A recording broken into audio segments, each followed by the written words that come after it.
Your Lordship, Yes. yes, Your Lordship. Your Lordship, this the present matter was last listed on 2nd of April 2025 and on that particular date, Your Lordship, it was listed for final disposal on 23rd of April. But thereafter, Your Lordship, 2 times the matter has been listed and it could not reach the board, or either it was deleted, Your Lordship. The urgency in the present matter is that, Your Lordship, the livelihood of the petitioner is being affected. Okay. We'll give you some date. We'll give you some. Give us some. Okay? Yes, Your Lordship. Thank you. Obliged. Please, my lords. Let's. Any developments? Yes, my lords, let's in the. In the cancellation of bail, notice has been issued. It is now listed on in October 14th. And the respondents appeared and they sought time to file their reply. It's a cancellation of bail. When was the notice issued? My lords, I have the copies on 8th of September.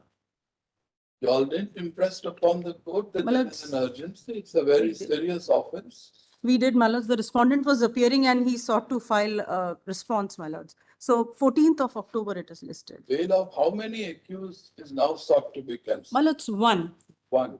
Two, my lords, Two. because 4 are already in custody who had antecedents, prior antecedents, they are in custody. And what type of conditions have been imposed to ensure that they do not flee away or they do not tamper with the prosecution witnesses or something like that?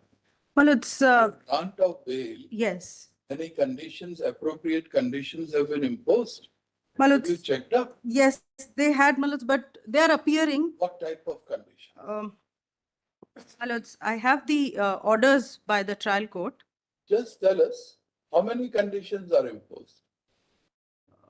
Any condition with regard to marking of presence at the police station? My lords, I'll just say it. It said that the accused shall not tamper with the evidence and shall not influence, Okay. shall not indulge in any other criminal activity. Then They shall inform the court, IU-SHO, about any change in her address or address of her surety. That is it, my lord. that's it. Yes. Now they are from which state? My lords, they are from Delhi itself. They are from Delhi. Yes, Have they furnished their permanent residential address? they have, my lords. Have you inquired whether they are actually residing at this particular address or not? Yes, my lords. Are you keeping a watch? Yes, my on their lords. moments? Yes, we are doing that, my lords. At least when notice was issued, you Yes. have requested the court that till appropriate orders are passed, tell them to mark their presence once in a week My lords. so that we get to know their moments. Yes. What else? My lords, one accused which is absconding, he has been declared PO. Out of proclaimed offender, my lords. So out of 13, today, my lords, 4 who were involved in previous FIRs had antecedents, they are inside. 2 we have moved for cancellation. The others were granted bail because there were no antecedents and charge sheet had been filed. My lords, now today the charges are framed on this 20th only. The charges against all 11 have been framed. Which matter? This is, This present matter, my lords. oh, Yes, charges have been framed, my lords. against in all 11. 11, and because the 12th one was arrested recently, Out of 11, one is absconding. out of 13, one is absconding. 13, Yes, one is absconding. yes. How many are in judicial custody? 4 today, my lords.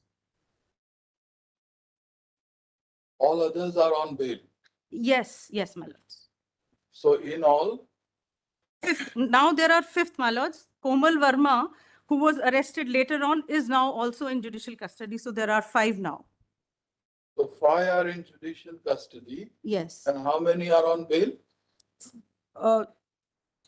6, my lords. 7.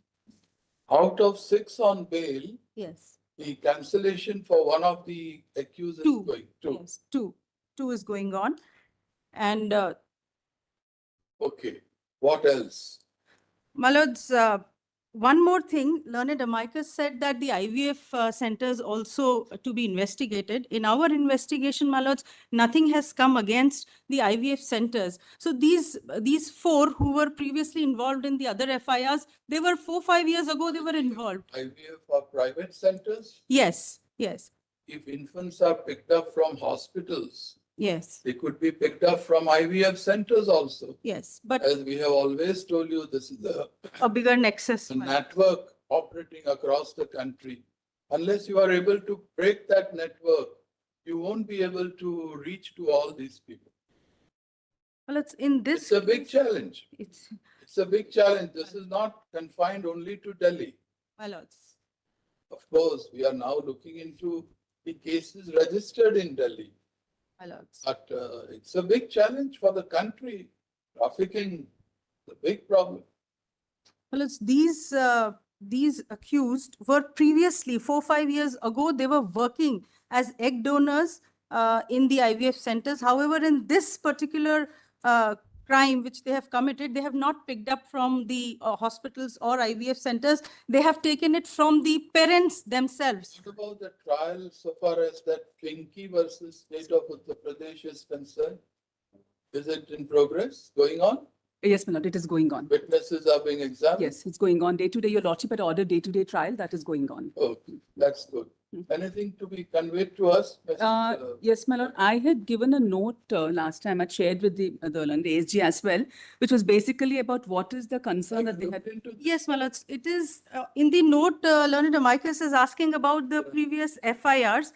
There we have indicated in our table that there either it is on the stage of prosecution witness, or in all the other FIRs, the trial is going on as on date.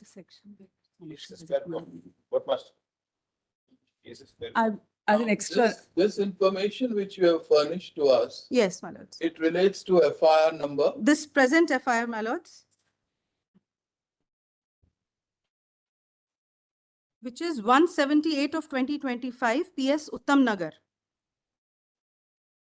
Uttam Nagar. Yes, my lords.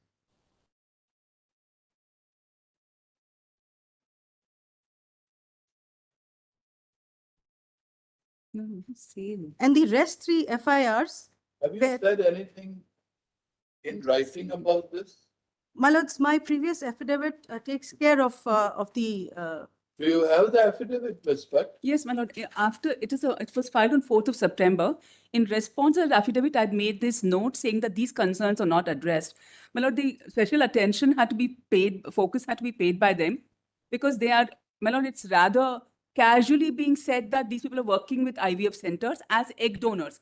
My lord, the Act bans it. Commercialization of egg donors is not permitted. If an IVF center is employing people for the purposes of egg donation and subsequently they turn out to be traffickers of kidnapping and then selling infants, my lord, this nexus has to be seen. Lord, I'm not for a moment suggesting that an IVF center is involved in trafficking, but the investigation has to look into that. How can they employ egg donors? My lord, it's in violation of the statute. And that is something I had flagged for them. What do you mean by employing the egg donors? My lord, under the What sort of employment is this? we don't, my lord, that is, they're just saying they're employed. We don't know what kind of employment. Were they employed as staff? Employed, they were, my lords, donating their eggs in those IVF. But that was 5 years ago. In the present FIR where we have conducted investigation so far, the parents, my lord, sold the kids. Take down. We heard Ms. Aparna Bhatt, the learned amicus, and Ms. Archana Pathak Dave, the learned ASG, appearing for the Union of India. State of NCT. Sorry. State of NCT Delhi. And State of NCT Delhi. Insofar as the FIR bearing number 178 of 2025, registered with Uttam Nagar Police Station, Delhi is concerned, we are informed that out of 13 accused, 1 accused has been declared as a proclaimed absconder. 5 accused are in judicial custody as on date, having regard to their past antecedents. 6 accused are on bail. out of 6 accused who are on bail, the trial court is hearing application for cancellation of bail with respect to 2 of. High Court is hearing, my lord. High Court is hearing application filed by the state seeking cancellation of 2 of the Yes, accused persons. yes. We are informed that the High Court issued notice and has kept the matter now in the month of October. We request the High Court to look into the matter at the earliest, having regard to the serious nature of the crime. Give that to notice.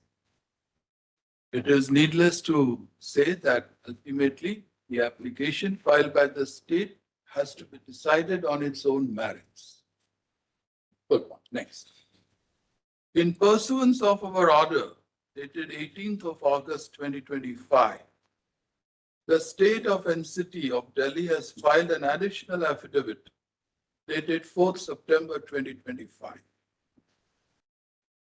According to the learned amicus, the affidavit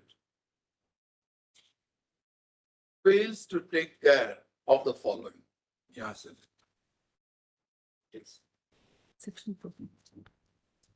I just, well, Section 33 of the ART Act is, that, my lord, it was in the earlier note. This note doesn't contain the section. I just want to, I'd given an earlier note which your lordship had reproduced in the previous order. We should incorporate this now. Yes, my lord. Yes, I'm saying Section 33 of the ART Act, my lord. I'll just give the name of the act also, the learned court master. Just give this. Pass it on. Section 33. Itna le lo. You have a copy, give it to Archana also.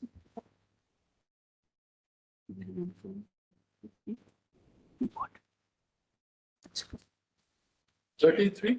33? 33, my lord. My lord, I was only submitting that this is a matter of investigation and this cannot be taken very casually. If there are people working in an IVF center, What I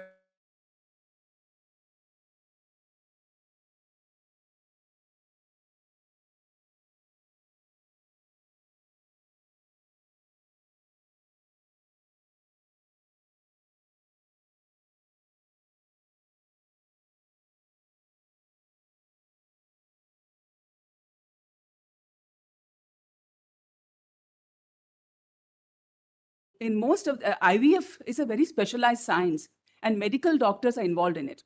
In the IVF centers, there has to be a doctor who's familiar with the process and who's administering treatment to couples or who takes charge of this sperm and eggs and they're stored and there's a very scientific process the Act enumerates. But my submission is that the Section 33 says any medical geneticist, gynecologist, registered medical practitioner or any person shall not abandon, and my lord, the next one, B, your lordship may see that, sell human embryos or gametes, run an agency, a racket or an organization for selling, purchasing or trading in human embryos or gametes. But I'm only submitting that they ought to investigate this because if there are people meeting and conspiring in an IVF center, that's the only. that centers are there in Delhi. My lord, I have to find out, my lord. There are too many, and I can just find out. At this stage, At the stage given up. amicus invited our attention to Section 33 of the Assisted Reproductive Technology Regulation Act 2021. Section 33 reads thus, quote it.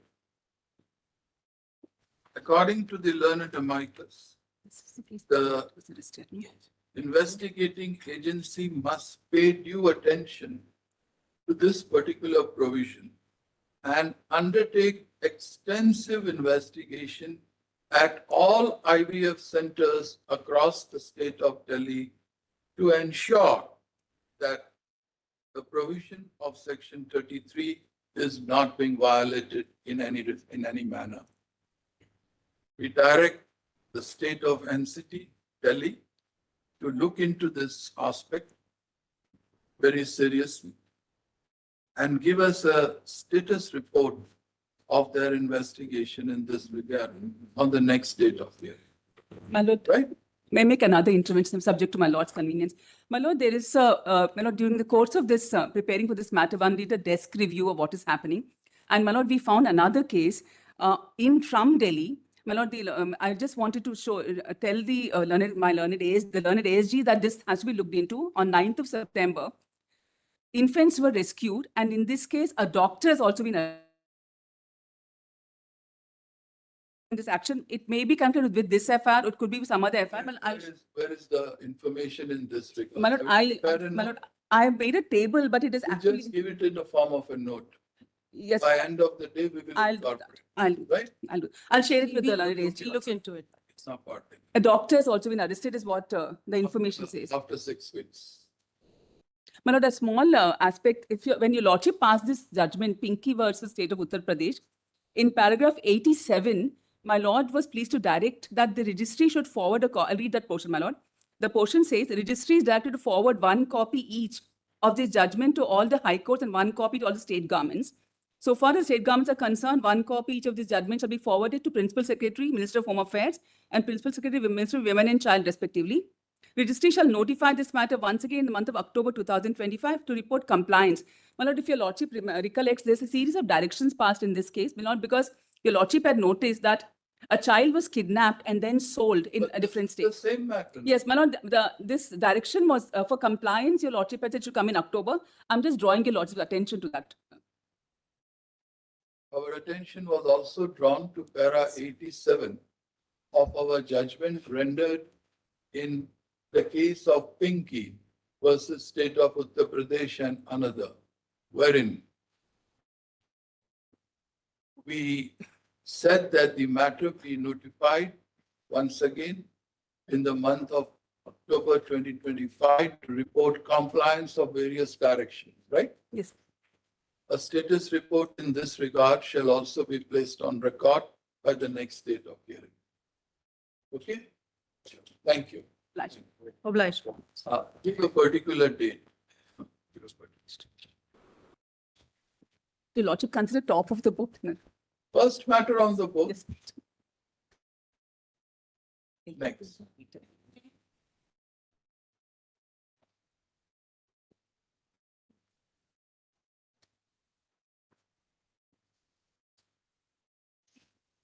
Well, it's item 8. I request 1 week time. Well, it's learned. ASG wants to verify if this. Restoration. Yes, but we want to verify if this circular is struck down by a judgment of this court or it is still applicable. Circular, CPTT Circular 5 of 2014, dated 11/2/2014. A request is made on behalf of the revenue to give this matter after 2 weeks, as some inquiry is required. Put it after 2 weeks. Very good, Fanraj. May I please approach? My lord, the respondents, they are my neighbors on the backside. They raise a construction without leaving the mandatory setback, my lord. They, in fact, my lord, action was initiated against them by the municipal corporation. They file a suit. The finding returned is that they have violated and they are not granted injunction. What is this section 307? Yes, my lord. May I, you've got copies? Yes. Yes. May I pass it on, my lord?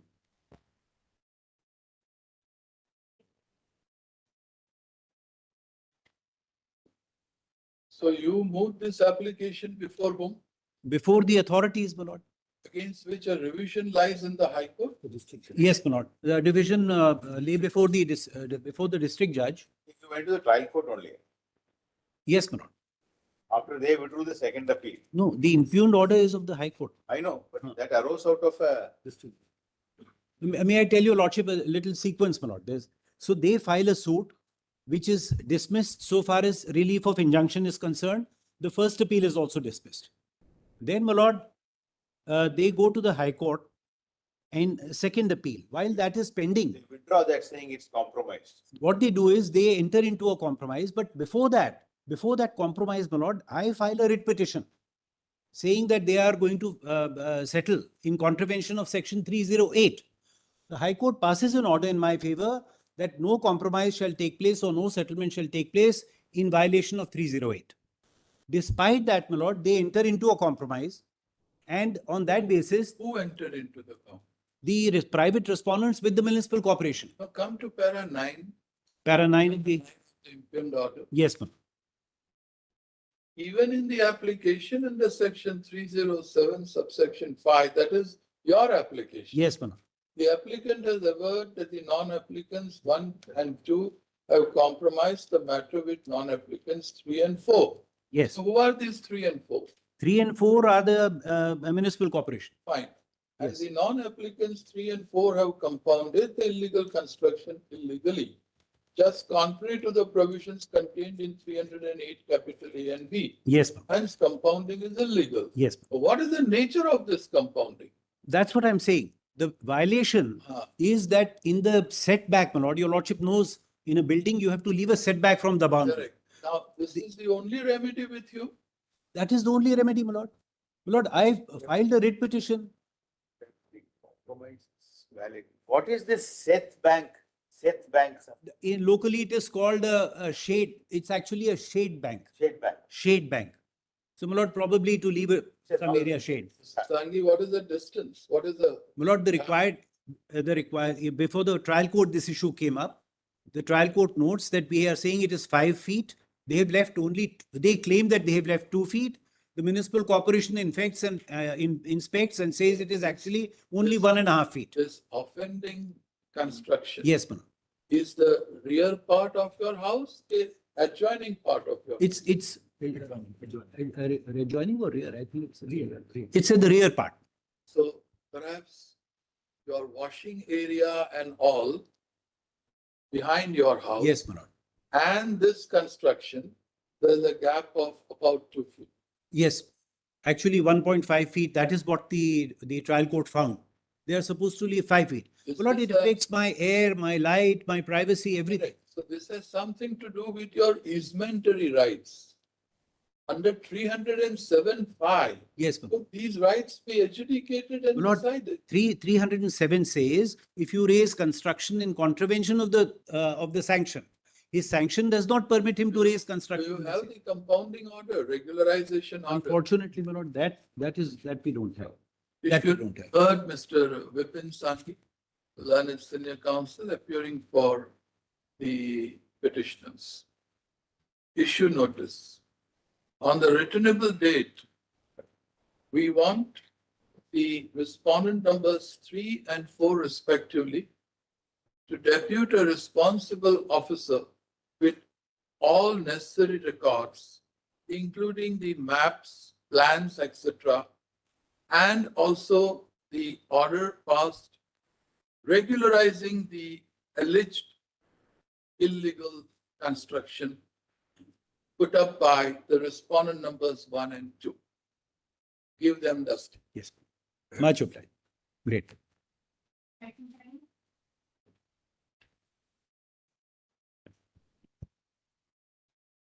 Yes, sir.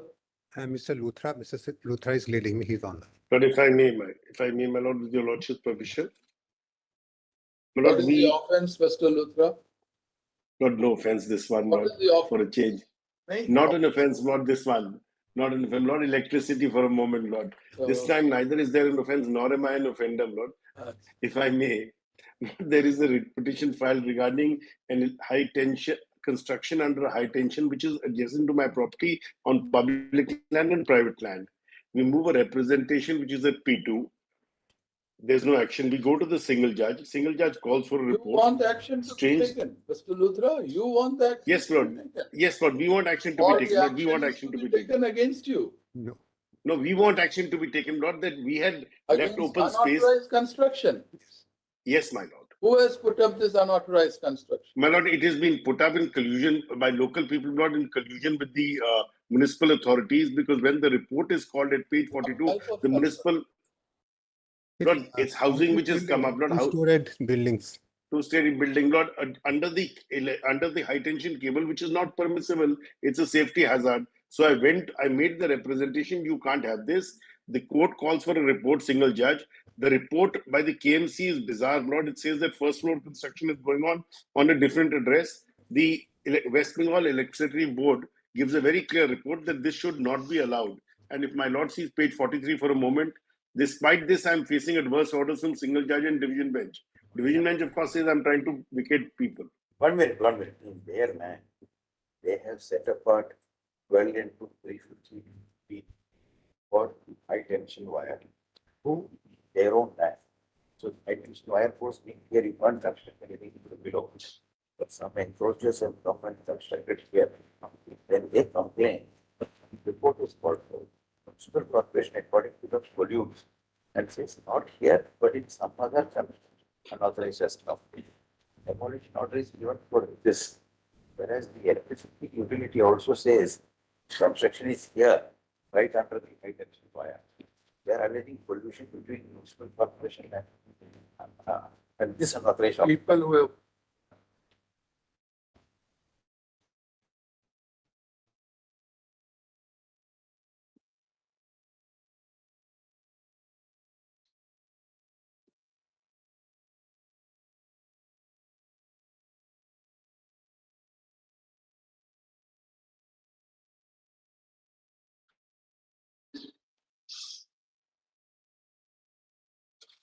heard Mr. Siddharth Luthra, learned senior counsel, appearing for the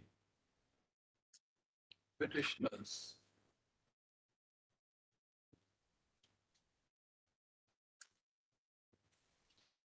Issue notice. In the meantime, there shall not be any further construction. Deeply blind. Just a minute. On the returnable date, we want the respondent numbers 2, 3, 4, 5, 6,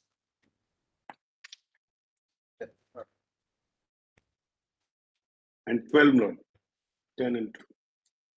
do you need these many respondents? Who is Not Who are the main respondents? who is the main one? Others are The officials. main as Lord municipality. If my Lord just says number And 1, the number 2. electricity and the electricity board. They are the They are Yes, supporting. that's 12, Lord. they are supporting. They are They're supporting. supporting. They're supporting. Who are supporting you?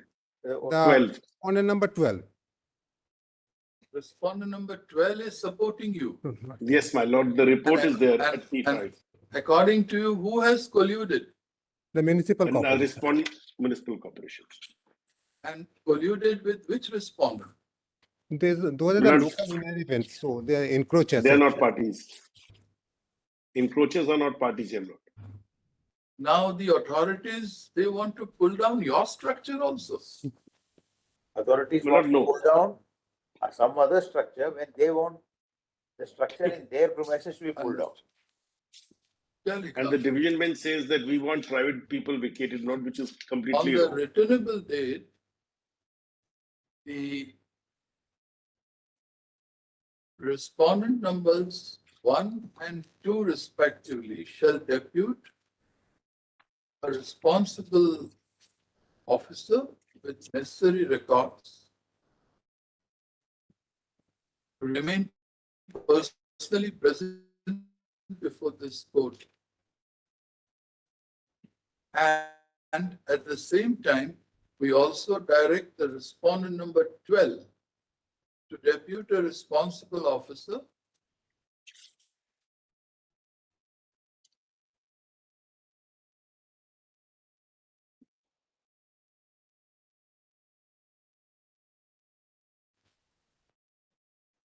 Grateful, Lord. Deeply obliged. Deeply obliged. Really. Your Lordship, this is a very peculiar matter. This pertains to cancellation of our GST registration. What had happened is, first there was a show cause notice issued. We are Thomas Cook Tours and Travels, situated in Srinagar. There was a show cause notice issued by the state officers first, saying that you are not found to be in the place of business. This was during COVID. is Thomas Cook not now gone? Thomas Cook is no longer in this business of. It is still there. Your Lordship, this is period 22, 23, etc. And they are still there. They are operating still. But the ground on which your registration came to be cancelled is that the business premises were. Yes, that is what they have said. So, my lords, can I just, your lordship, so this is the problem. Your Lordship, on a particular date, that is on, the matter when show cause was issued saying that you are not found to be in your place of business. Then we went to the appellate authority, registration was cancelled. Registration is only with respect to the state of Jammu. Yes, yes, this is only one registration because in each state we have to take a distinct registration. We took the registration. This was COVID period. We were actually there. Some people were on field. They came for some inspection. We explained it to them. In fact, the state authority actually during hearing before the appellate authority says, yes, they were found in that place of business. So in the first round, they actually decide in my favor and they say, yes, you have been found to be in your place of business. And this is at P9, Your Lordship. What is the date of the order Yes, sir. cancelling the registration? Your Lordship, my order was cancelled twice over. The registration was cancelled twice over. That is the problem. Why twice over? Yes. So, Your Lordship, first it was cancelled on 10/6/2022. What happened thereafter? Thereafter, we filed an application for revocation that was decided by the appellate authority. And Your Lordship, at page... On which date it was decided? This was filed, it was decided on 22/8. Within about 2 months. It was decided 22/8/2022. Allowed or rejected? Allowed. And on 22 I filed, 29th it was allowed. In fact, he says that the business was existing on the registered premises. This is at P9. Again, within 15 days, they issue me another show cause notice saying you are not found in the place of business. So the very same, the appellate authority issues, restores my registration, they restore it. Then within 19 days again, Your Lordship, on 29/2022. Yes, Your Lord. How your case is, Yes, Your Lordship. I have shifted my premises. Yes, Your Lordship. Give me an amended registration. Yes, you so yes, so now my You were saying you have shifted, you kept saying no. No. Your Lordship, I shifted in 2023. That is the position. The second show cause notice, my lords, I'll just hand over an abridged list of dates. So what is the continuity that you will lose? ITCs you will lose. ITC full we will lose. Entire ITC. Issue notice. Give her dusting. Obliged. There's a delay of 312 days. No, it is from, we had filed a modification application. The modification application stood decided only earlier. March 2025 it was decided. We filed in July 2025. Thanks, man. Obliged. Much. Item 12, the dispute is in respect to demarcation of land. Because all the three courts non-suit me on the ground that I have not made an application for appointment of a court commissioner. Because court commissioner cannot demarcate the land. Balkan, why do you bring such matters? Because my own land, This the is not road has been correct. constructed, my lords. Business, next matter. Encroachment on my own private land, my Mr. lords. Balkan, we have made ourselves very clear. We are not going to entertain such petitions. Next matter. Oh, right. My lords, in the IBC proceedings, my lord, resolution plan has been approved by the Committee of Creditors and it is placed before the NCLT. Orders could not be passed, my lord, because in the writ petition, the Honorable High Court has passed an interim order directing the NCLT not to pass any final order at all. So this, we have filed a petition. This order, my lord, was passed on 16/9/2021. My lord, the matter has not been disposed of, my lord, though we filed a petition seeking modification of the interim order. My lord, in the year 2022 itself, IA number 688 of 2022 was filed on 8/3/2022. The Honorable requesting the Honorable High Court to modify the interim order and to allow the NCLT to pass further orders on the resolution plan which has been approved by the COC. There's a delay of 581 days. We were waiting there. Interim order. Where? Interim order passed in the year 2021. The modification is still pending. Is still pending. The NCLT proceeding have been stayed by. State, yes. That can't be done. We can ask them to take up the modification. Correct. That's my prayer. That's some IBC posting, sir.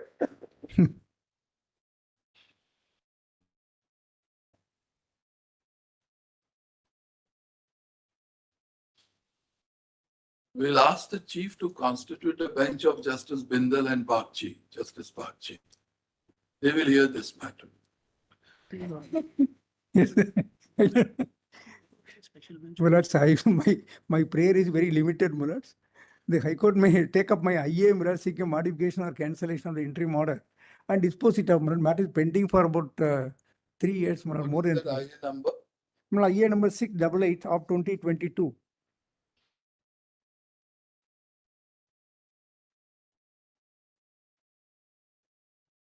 IA number?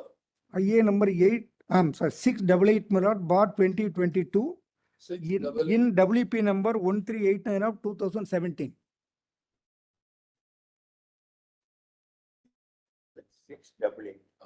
688 of 2022 in Mullets, WP number 1389 of 2017.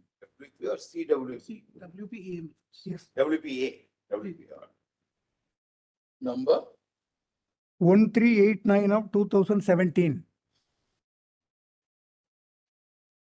So today, Yes, Mullets. what is challenged before us is? The interim order of the Honorable High Court might passed in the writ petition. Even that order, continuation of the order. Continuation. Adjournment order. Continuation.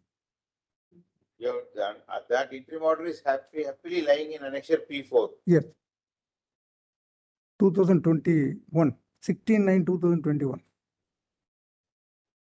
You're not telling that. You have not challenged this 12th of October 2020. It's only an interim order. We have prayed for vacating the order. We filed, that is why we went to that court itself. So there is some interim order passed in this, some interim order in the order of 12th October 23.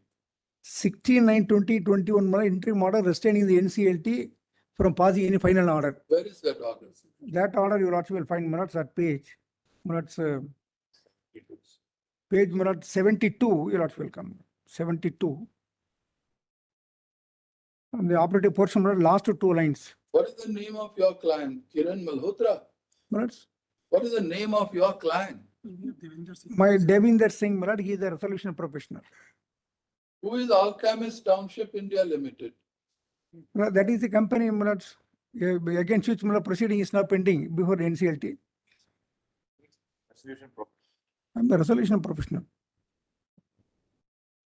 That order of stay, Mullets, you also will find at page 72, Mullets, last 2 lines. Same modification in accordance with law. That's all. That's all. That is our prayer. However, we direct that no final order shall be passed by the NCLT during the pendency of the present writ petition before this court. Yes, not challenge the real interim order. This October.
The learned senior counsel appearing for the petitioner, resolution professional.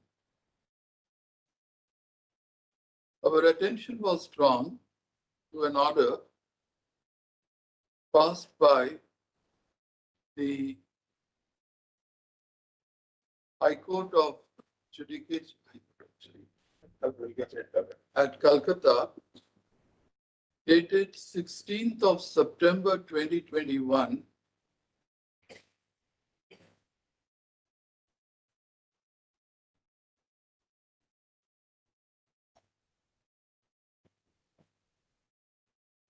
annexure P4 to this petition. The operative part of the order dated 16 September 2021 reads thus. ये last three paragraphs really. Right?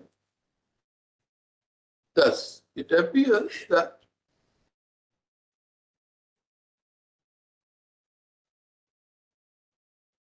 the NCLT was restrained from proceeding further with the CIRP proceedings.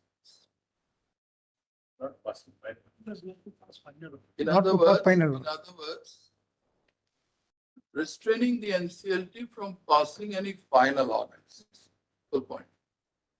Such circumstances, the petitioner, in his capacity as a resolution professional, has moved an IA, bearing number 688 of 2022 in WPA number 1389 of 2017, and the same is still pending for hearing, right? Correct. We dispose of this petition with a request to the High Court to take up IA 688 of 2022, filed in WPA number 1389 of 2017 at the earliest, and see to it that an appropriate order is passed in accordance with law after hearing all the parties concerned. Let this exercise be undertaken and completed within a period of 1 month from today. Great one. Very good.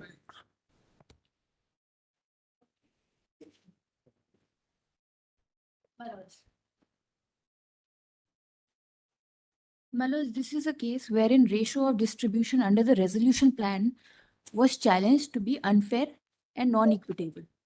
Because, my lords, the appellant department has only received 50,309 rupees out of admitted claim of 2 crore something, my lords.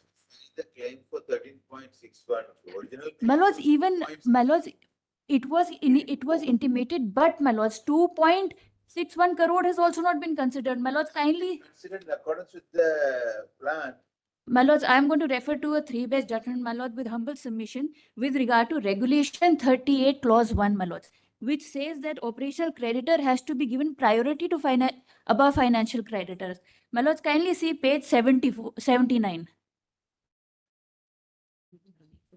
So, my lords, 100% resolution has been given to financial creditors, and the government due not even 1% has been given, my lords, under the resolution. That only satisfies section 30 under IBC. My lords, yes, my lords, it says fair and equitable distribution. You're right. My lords, with regard to What has fallen from my lord, come to para 11 of the interview. You need to make us understand this. yes, my lords. Read it. My lords, page para 11. It is therefore abundantly clear that though the substantial time had elapsed, the appellant had clearly failed to exercise exquisite due diligence in filing their alleged my lords, you may set aside my additional claim. But even then, my lords, my 2 crore 61 lakhs is admitted claim. And my lords, what has happened is that I had initiated fraud qua this company, respondent number 1, prior to the moratorium. So there was a fraudulent GST case which was lodged under section 74 of CGST Act, my lord. Now, what has happened is that, my lords, after they've got the resolution plan approved on 30th August 2023, he is claiming from me 4 crores 25 lakhs as input tax credit, which I was already dealing into before the moratorium stay order had been granted. So I have left with no remedy, my lords. My case of fraud was being looked into by the department. On this point, of 2.61 and the rightful settlement, page 11, para 16, last 5 lines. Page 11. See what the liquidation value is and how, as an operational creditor, you have got your due. The total liquidation value is 42 crores. Yes, ma'am. 68,412. Yes, my lord. Now read it. The appellant in the plan exceeds the entitlement of the appellant is being the operational creditor specified under section 53 of IBC. That being so, the appellant cannot complain about the treatment meted out, since they have received the minimum entitlement. My lords, I completely agree with this, but I would like to refer to my lords 3-bench judgment with regard to regulation under 38 clause 1. My lords, firstly, I would request you to please come to page 71, my lords. 79, sorry. So, my lords, the last para, my lords, have it? So, my lords, the last para, it states regulation 39 clause 1, my lords. Annexure. They are saying, Annexure. my lords, this is annexure number. This was the order of approval of resolution plan, my lords. This is annexure number A2. Yes. The order by which the resolution plan gets approved, my lords. So, my lords, page 79 is where they have confirmed under regulation 38 clause 1 whether the amount due, my lords, have it? The last para, my lords, down. Right. Whether the amount due to the operational creditor under the resolution plan has been given priority in payment over the financial creditor, my lord, and they say yes. Now, my lords, with regard to the 3-bench judgment of Esser Steel, my lords. What is this document? This looks like some FAQ. My lords, this is the judgment on basis of which the resolution plan has been approved, dated 30th August 2023. This is on the basis of which they have approved this resolution plan, my lords. So, my lords, now, my lords, if I may take you to Acer Steel to explain what regulation 8 clause A was defined by the 3-bench judgment, my lords. My lords, kindly see page 36 of my SLP, my lords. The last para of page 30C, it's 36, it says, my lords, whether the court below failed to consider the 3-bench judgment of Honorable Supreme Court in the case of Acer Steel India, Committee of Creditor versus Satish Kumar, 2028 SSC 531. Now, my lords, this explains how the resolution.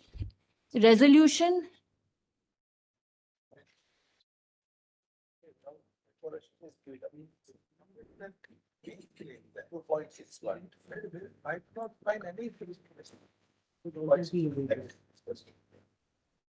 My lords, today I'm left remediless because they are filed a writ petition or claiming 4 crores 25 lakhs from me. I have only got 50,000, my lords, under IBC. I am not even allowed to initiate the proceeding which was prior moratorium. How can they get the blanket relief, my lords?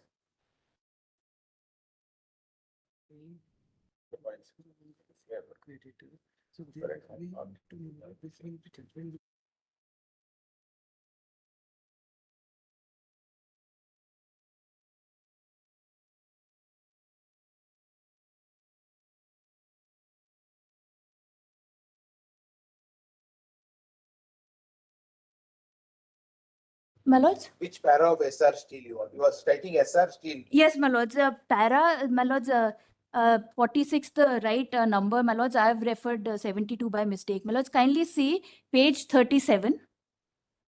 It says COC decision must reflect the fact that it has taken on account the maximum value of the assets of corporate debtor and the fact that it adequately balances the interest of all shareholders, including operational creditors, my lords.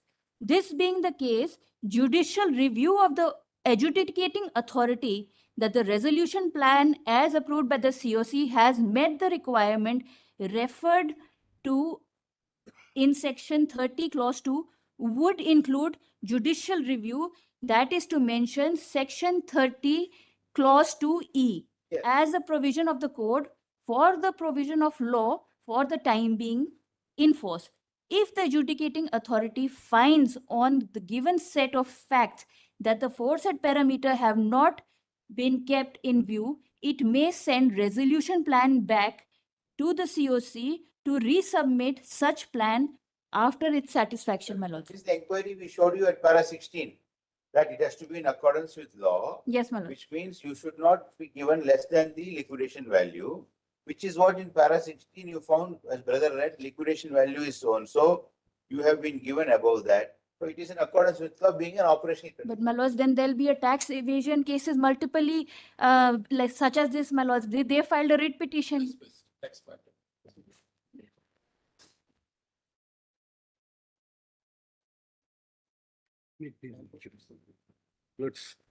A relationship goes far. And please see what kind of an application of 23 was filed and recorded in Millards, and on which the execution is being sought today, Millards. If I may take your lordships to the application which they were filed at page 66, para 12, Millards, P12, Millards, annex. I'm so sorry, Millards. Yeah. Application compromise P10, I'm so sorry, Millards. P10 is the application, if your lordship would kindly come to. The second para, defendant being satisfied with the terms of dissolution of the partnership, form above named dissolution, annexer so-and-so application bearing no further will undertakes. Now, what is the undertaking, Millards, that they are claiming? Not to come within a radius of 500 meters of residence of so-and-so particular place.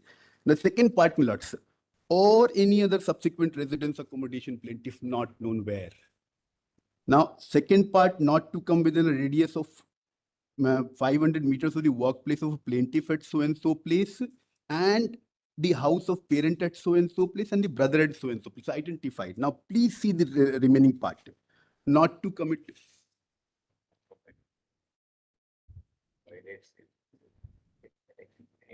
Yes, by object.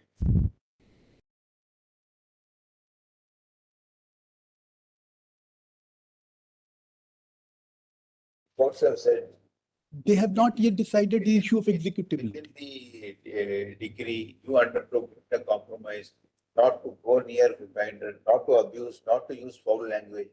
And now if you are violating it, he is executing it. I understand. How you can object in a compromise decree? No, had there been, What can Supreme Court do? let me assume for the time being, this had been, because this still remains to be a contract. Now, can this kind of a contract at all be executable, Millards, your lordship? That time and again held that this kind of a even if it's a compromise decree, it still has a scope of, it has to meet the qualification of a contract, Millards. Order 23.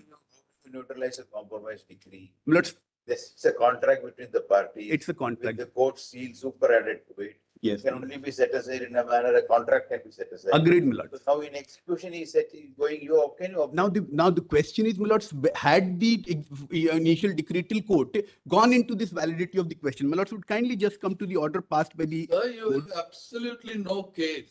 Dismissed. Next Millards, matter. kindly, Dismissed. Millards, Next because matter. this kind of an Don't agreement, bring- Millards, don't bring how can such this can be litigation. executed, Millards?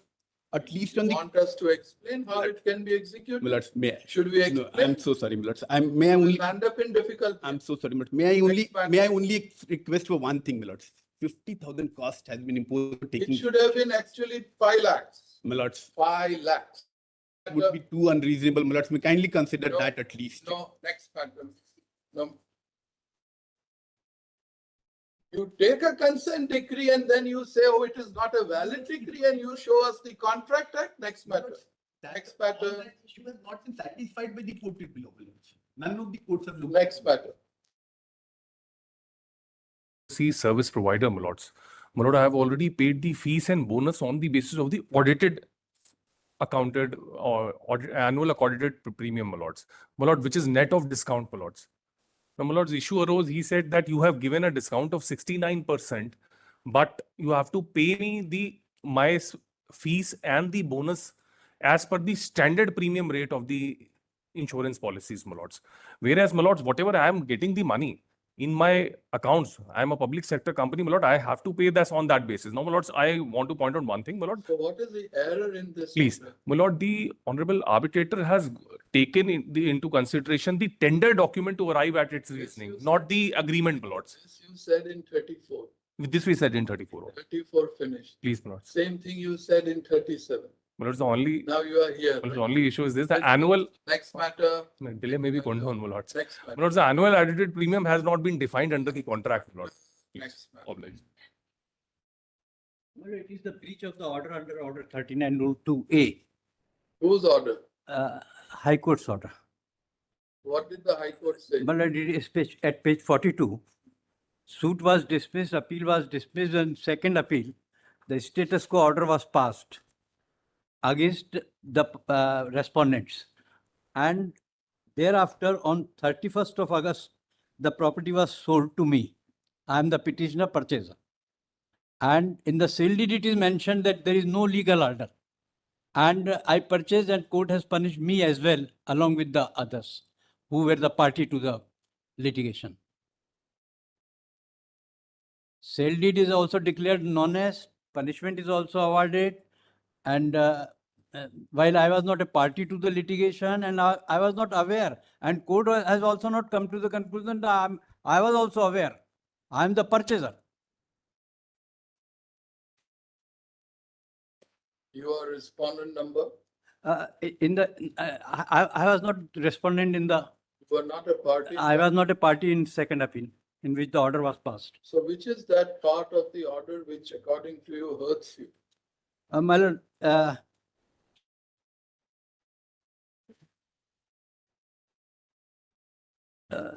it Come to starts. para 15, 1.5. 1.5, my lord.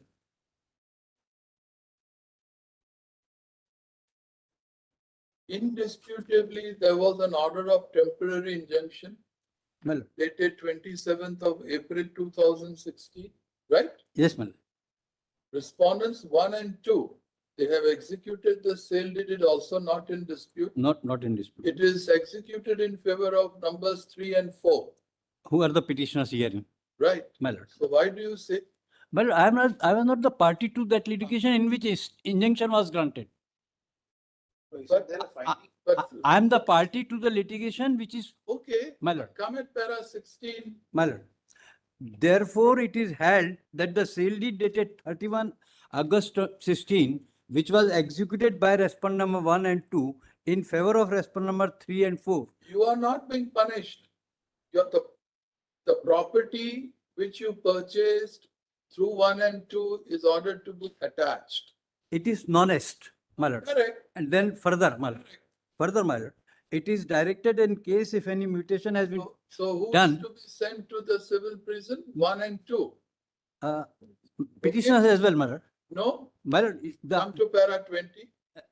Come to para 20.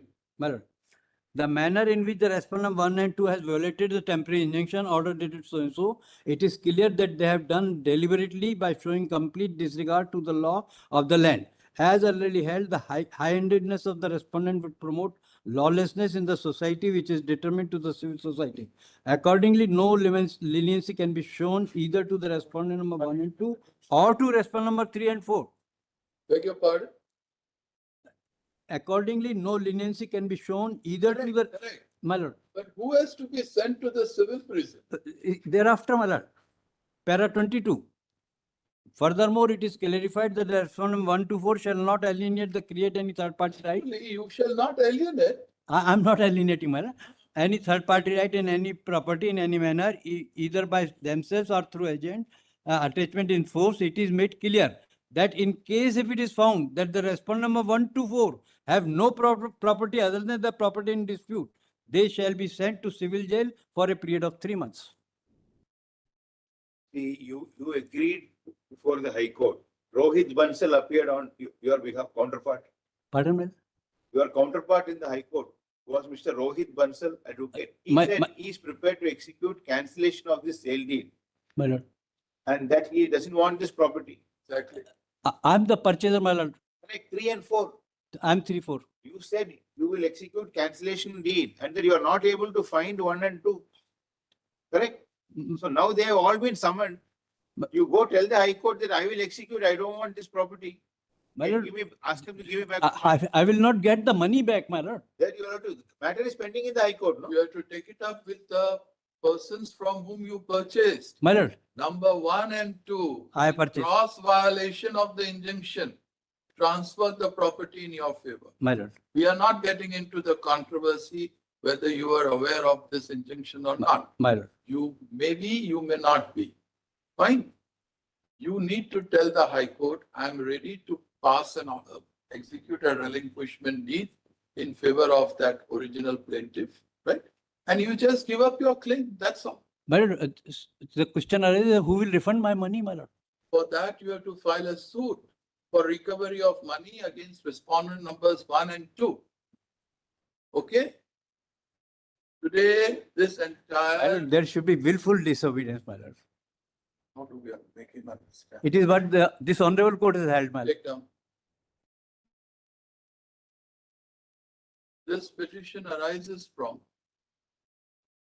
the order passed by the High Court of Madhya Pradesh, dated 28th of August 2025, in miscellaneous civil case number 2694 of 2019, by which the miscellaneous civil case instituted by the respondents herein under the provisions of Order 39, Rule 2, Capital A of the Civil Procedure Code. 39. Order 39, Rule 2, Capital A of the CPC came to be allowed, and appropriate directions have been issued by the High Court. Full point. Put it briefly,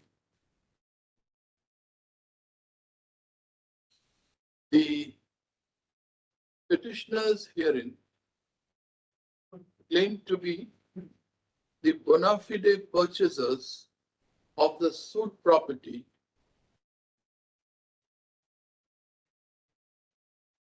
Good one.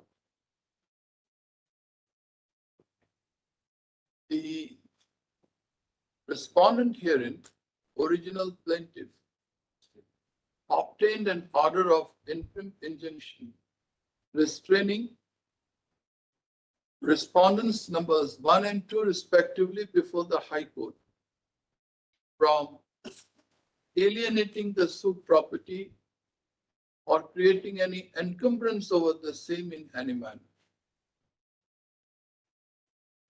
The respondents numbers 1 and 2 before the High Court are said to have transferred the suit property in favor of the petitioners herein by way of a registered sale deed dated 31/8/2016 in gross violation of the order of injunction dated 27th of April 2016, passed in second appeal number 203 of 2016. Next, the aforesaid led to the proceedings under Order 39, Rule 2, Capital A of Proceedings. Next, the High Court, while disposing of the Order 39, Rule 2A proceedings held as under paras 15, 16, 17, 18, 19, 20, up to 24. Right? Being dissatisfied with, in such circumstances referred to above, the petitioners are here before this court with the present petition. Heard Mr. Dash, the learned counsel, appearing for the petitioners.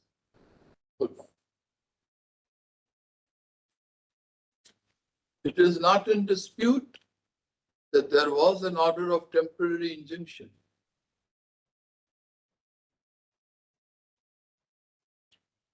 passed by the High Court during the pendency of the second appeal. This order of temporary injunction is dated 27th of April 2016. Good. It is also not in dispute that while such interim injunction was in operation, the suit property came to be transferred by way of a registered sale deed dated 31/8/2016. We do not want to enter into the controversy whether the petitioners herein are bona fide purchasers of the suit property for value without notice or not.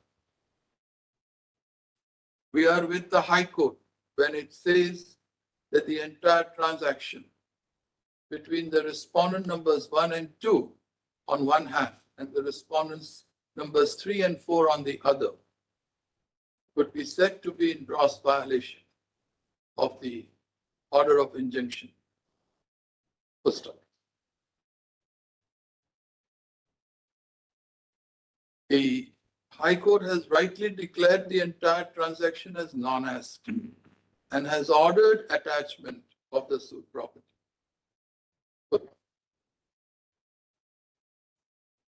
We see no good ground to interfere with the order of the High Court. However, it shall be open for the petitioners herein to tell the High Court that they are ready and willing to execute a cancellation deed and restore the status quo ante insofar as the suit property is concerned.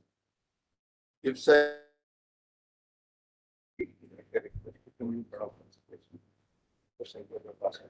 return to consideration.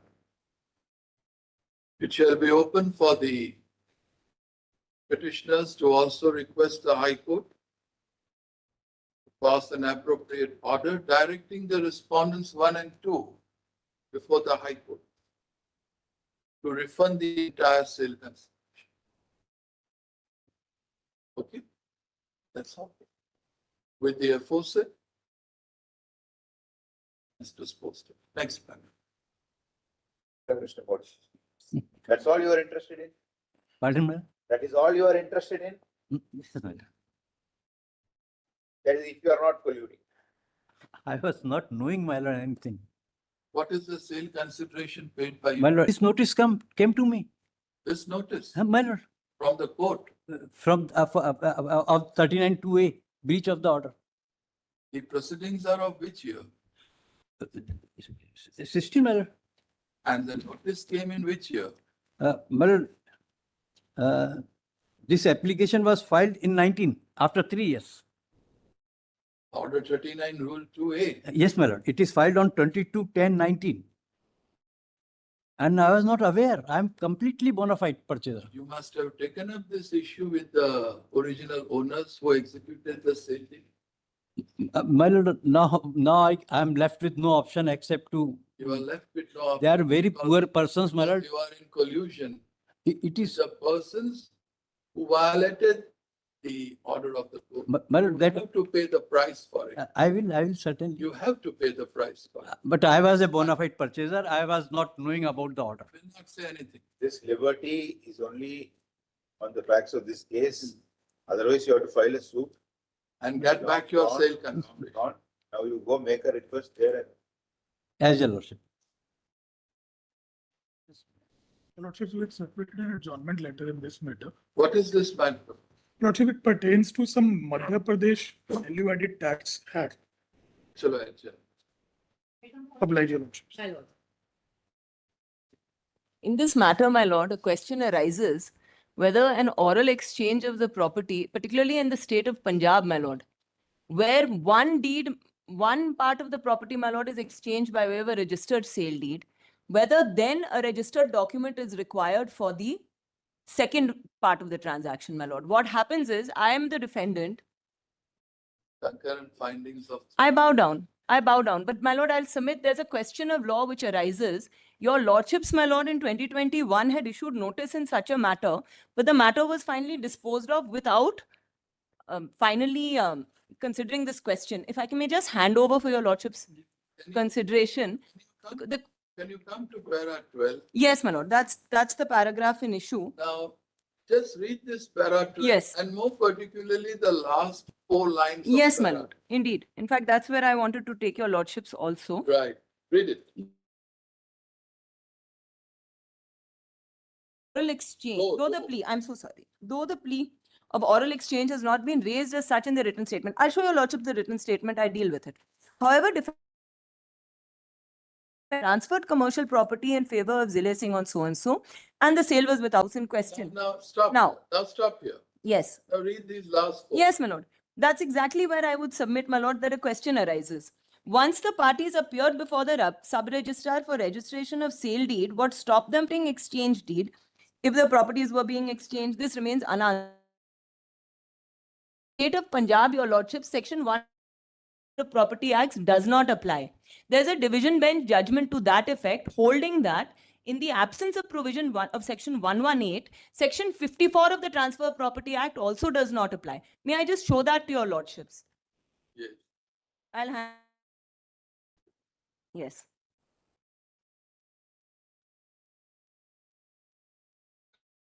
This is my lord. Sorry, 1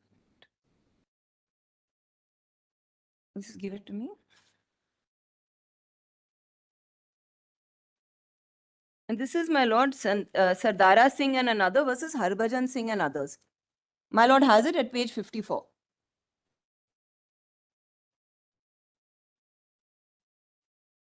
Yes. Page 57, if my lord comes to straight away. My lord has it, para 9.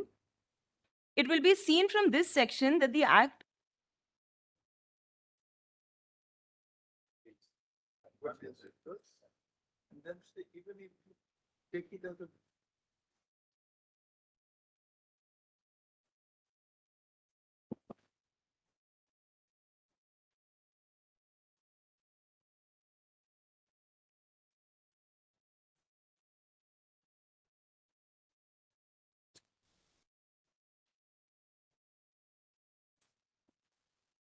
May I take your lordships through it? Para 9. yes. It will be seen from this section that the act does not apply to the state of Punjab. However, by notification in this official gazette, a state government can extend the whole or any part of the act to its territories. Similarly, a state government has been given power to exempt by notification, either retrospectively or prospectively, any part of the territories administered by such state government from all or any of the following provisions of the act, namely section 54, para so and so, 59, 117 and 123. Ms. Kaju, My lord. we read para 12, right? My lord. Come to para 11. My lord. See, your clients, My lord. they claim to be the owners in possession of the suit property. Yes, my lord. Your first plea was that we have become owners by way of adverse possession. My lord. My lord. My lord, the WS I would submit. You will have to accept this. My lord, Just a minute. Please. Trying to understand. Please, please. Now, at the same time, my lord, Paras Ram, he said that he had entered into possession of the suit property with the permission of Zile Singh. In exchange, my lord. My lord. Then the High Court says mere long possession does not graduate into ownership being adverse possession. Yes, my lord. Until and unless the party claiming to be in adverse possession is able to show the date on which his possession, we are not concerned. My lord. Paras Ram admitted to be in permissive possession, and there is no date on which the possession became hostile. Now, once you bring the case of exchange, my lord, right, your plea of adverse possession fails into insignificance. Wait a minute, wait a minute. I'll go with your lord. Perhaps you may have some case. So forget about that adverse possession. Very well. Now come to para 12. My lord. You take us to your written statement. Yes. And point out where have you said about this oral exchange? Yes, my lord. I'll just take your lordships there. My lord may come to annexure P2. Page? That's at page 112. Where's that? P2. Yes, my lord. P2 is the WS. Which is the relevant paragraph? Now, my lord, I'll just show you.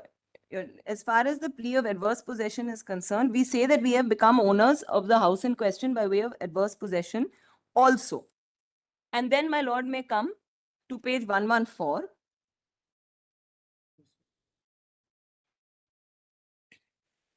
Where I set out the. Now, my lord, in 114, I show that where my possession begins, and then 115, my lord may see. No, take us to. Yes, 115. In fact, the fourth line from the top. Fourth line from the top. Shall I continue? Your matter is safe so far. Something So far may be the operative words. In fact, defendant number 1, fourth line from the top, gave commercial plot for the purpose of constructing 2 proposed shops in the area of so-and-so to the plaintiff Zile Singh, read sale deed number so-and-so, and in fact, sale deed. yes, Who executed the sale deed? Zile Singh, my lord. In your favor. No, my lord. I'm sorry. It is executed by us in favor of Zile Singh. Correct. Yes, we transfer that, my lord, and our case is by so-and-so. Now, since this said, and no consideration was paid to the defendant number 1 by the plaintiff. Since the said plot of so-and-so, commercial plot was not in the name of defendant number 2, hence, civil court collusive decree could not be executed past for formalities purpose. The sale deed was executed. It's they execute.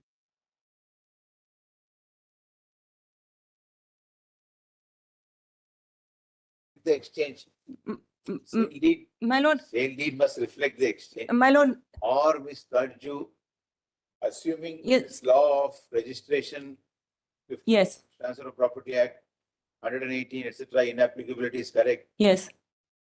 It doesn't foreclose having a document for exchange. Now, may I submit? Now, your lordships may turn to page 51 of my compilation. This is the very question which arose before your lordships. Notice was issued, but the question was left unanswered.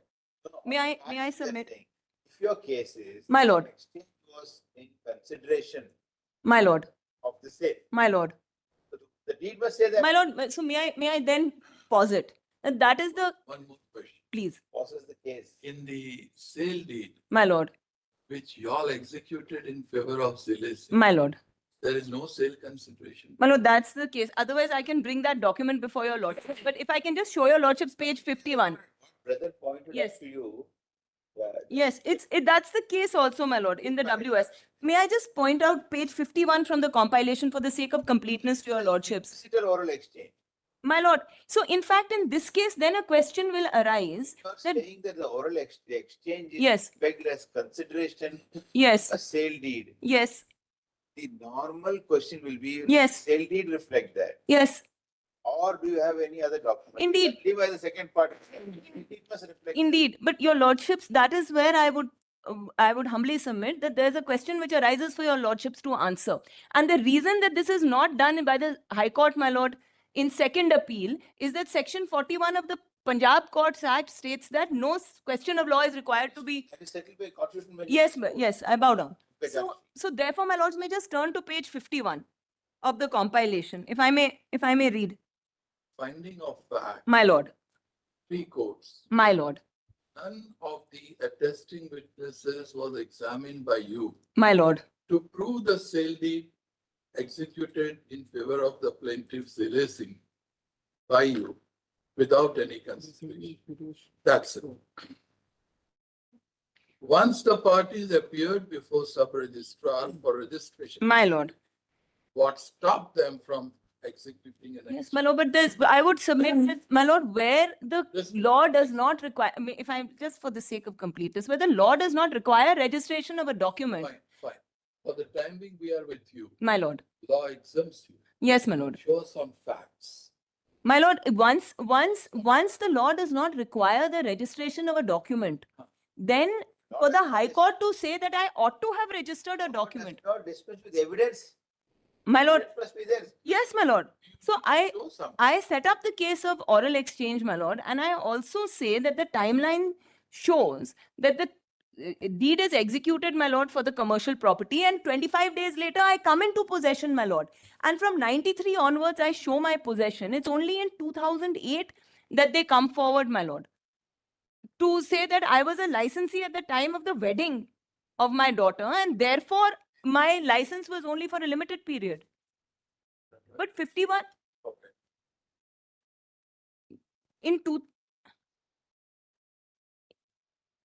in 21, your lordships issued notice on this very question, my lord, on section 118 as it's applicable to Punjab. But all I'll submit is on the limited question of law, your lordships may consider issuing notice. Otherwise, my lord, it's also a case where mandatory injunction has been sought without any relief of possession. And my lord, far beyond limitation. And secondly, my lord, the trial, I'll just make one more submission before your lordships. The trial court, my lord, looks at the evidence of the expert witness on the question of thumb impressions, and then, my lord, disregards it to examine the thumb impressions itself. My lord, I'll submit that there, my lord, the trial court could not have substituted its own opinion for the opinion of the expert. Okay. I'm obliged. Thank you. I'm obliged. May I please? Would your lordships consider issuing limited notice on the question of mediation if parties could be sent? It's a family matter at the end of the day. I'm obliged. Lordship's last order had indicated Lord, that. before my learned friend begins, No, I, this is drawing the last order. no, just a minute. My Lord, I have a request to make. I'm appearing on behalf of the respondent. I'm ready and willing to go ahead with the matter. However, since this matter concerns my giving you details about child sexual abuse, I'm only requesting that the matter would be in camera in as much as we can continue in the courtroom. This is my request. But my lord, the courtroom may be cleared of people who are not concerned with this case. That's my only request. That's my only request. My lord, I don't feel comfortable talking about child sexual abuse in the presence of strangers.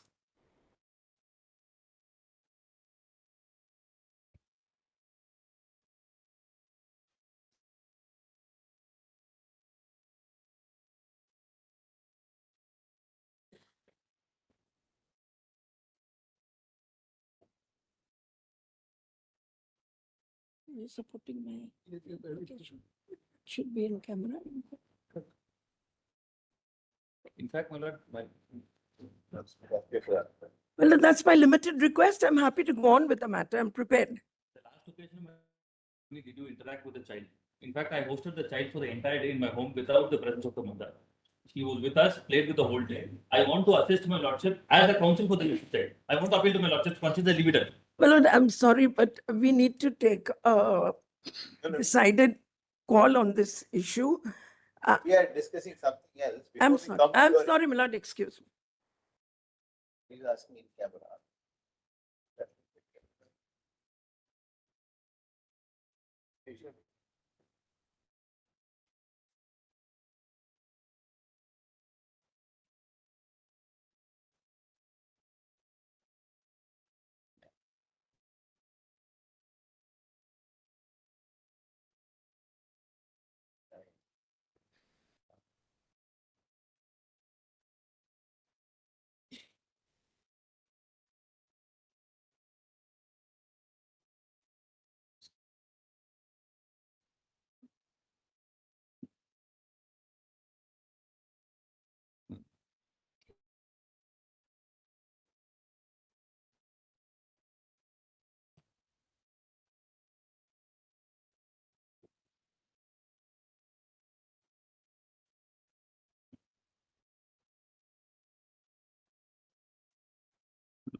'Lordships had recorded with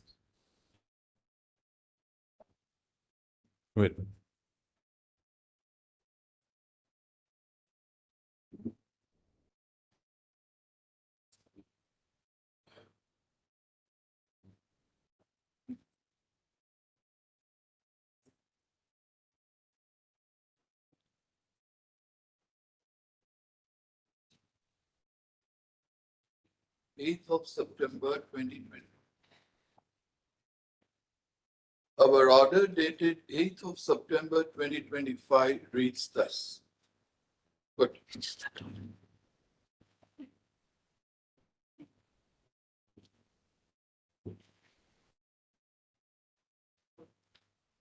We take notice of the fact that last year, this court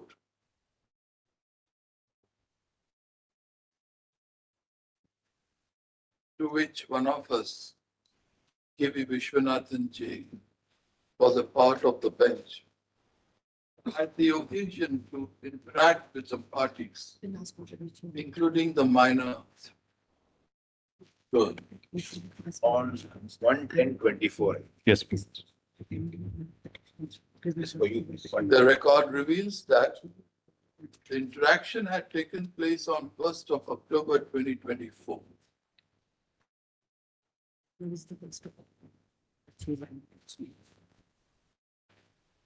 almost a period of 1 year has elapsed.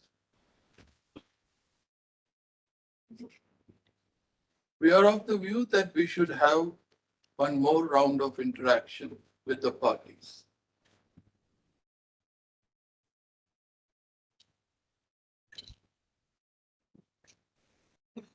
We direct the parties to personally remain present on. If I may make a request, Malad. On 16th of October at 2 p.m. We shall talk to the parties in the committee room. And counsel. That will take care of your prayer. My lord, I'll be obliged. We request the parties to keep the minor girl also present on that day. Was okay?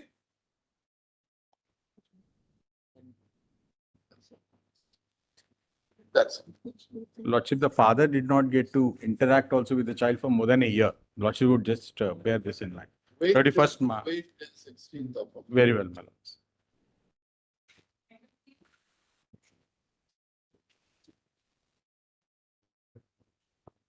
Obliged.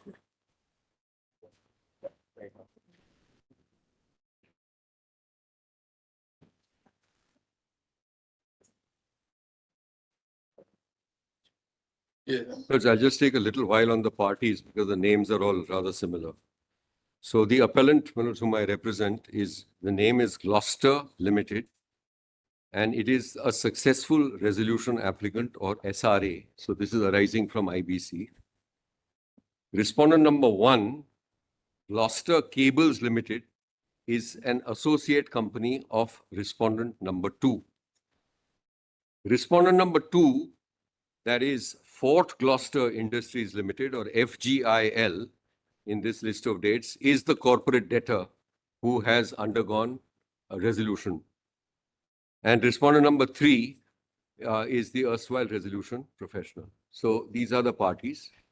At one point of time, historically, it was the Bangur family who owned these various, and that's why you will find that this Gloucester is being used everywhere. I might just by way of introduction mention what the controversies, and then I'll read on with the rest of the list of dates. There is a very valuable trademark, Gloucester, in the context of, in relation to electric cables, which now are being manufactured by us. We, the appellant, being the successful resolution applicant in respect to the corporate debtor FGIL. So now we have it. The trademark obviously came along with, according to us, with the company when we bid for the resolution process. Now the whole thing went through and the resolution process has been sustained all the way up to this court, and we are completely in harness, so there's no problem at all. An application was, however, made, and the application was to the effect that, look, this particular trademark Gloucester had actually moved out from the assets of the company and it vested, and this was in a sister concern prior to the date of the moratorium, etc., kicking in. The NCLT was pleased to reject this claim. However, which is why we're here before the court. So this is broadly the issue. One clarification. Yes. You are Gloucester Limited. I'm Gloucester Limited. Before getting into this CIRP and being a successful resolution applicant, Yes. what were you doing? Jute. I was in the business of manufacturing jute. You have nothing to do with cables. No, I at that point of time did. Right. But this company did. Correct. Yeah. So you are not in the business of cables. Now I am, but not then. Taking over. Yes, correct. Absolutely right. Now, since you are taking over Fort Gloucester Industries, Fort Gloucester, correct. which is an associate of Gloucester Cables Limited, you want that this name Gloucester, this trademark Gloucester, should come to you. No, so it's common ground that the owner of the mark was the company which was the corporate debtor, which is R2 Fort Gloucester. Correct. Okay, that's an admitted position. The question is that let's keep all this. If ordinarily the corporate debtor, which has undergone resolution process, I have bought in and I am now running the successful resolution applicant, all assets of that corporate debtor would vest in me. I mean, that's the usual process, correct? That's the whole idea of resolution process. Now, what is being suggested by the contesting party is that this asset, which historically it's admitted belonged to the corporate debtor, at some point moved out of the corporate debtor and vested in an associate company, which now makes a claim with regard to this valuable trademark. That's where we are. Which is that company? That is respondent number 1, Gloucester Cables Limited, is an associate company. So according to Gloucester Cables, at one point of time, Yes. it was an associate company of R2. Yeah, that's not in but dispute. Later, No, it's not in dispute. it severed the relations. No, it didn't sever, etc. But severance, they had a relationship. That relationship continued, and they had the advantage, according to them, of this particular trademark being assigned to them. So they say that now I am the owner of this particular valuable trademark. So even after taking over Port Gloucester Industries Limited, Yeah. and you being Gloucester Limited, Yeah. you will not be able to carry on business in the name of Gloucester Cables Limited. Yeah, I won't be able to use that trademark unless I succeed. You are already Gloucester. I am Gloucester. Trying to So we are talking about a fact. trademark in relation to registered trademark that will come. That registered trademark Class is 9. Gloucester Cables Limited, right? You have a name Gloucester. Yes, Mr. Devan. yes. Nobody is taking away that name. Yeah. You can still continue with the business of this respondent number 2 in the name of Gloucester Limited. No, but I can't use the mark qua electric cables unless I am the owner of the trademark. So It's a very well established trademark. Sorry. now you want what name? What type of name? Sorry, Jasmine. I didn't hear that last one. I'll just explain it, Manoj. You are Gloucester Limited. It will become very clear, Manoj. I'll read 3 or 4 more paragraphs. I'll just indicate what it is. It's Gloucester, sorry.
You continue. Only thing is that case appears to be R1 Gloucester Cables, correct?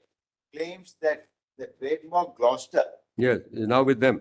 assigned to it. Correct. So notwithstanding the approval of the plant and you are coming in as the SRA, Yes, you can't use Gloucester. absolutely correct. Now this they ask in a section 60 subsection 5 application. Yes, correct. Is it in relation to insolvency post the approval or is it a title suit?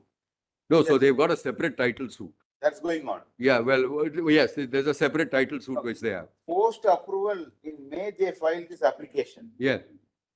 What is there any argument on maintainability of this application here to decide this issue?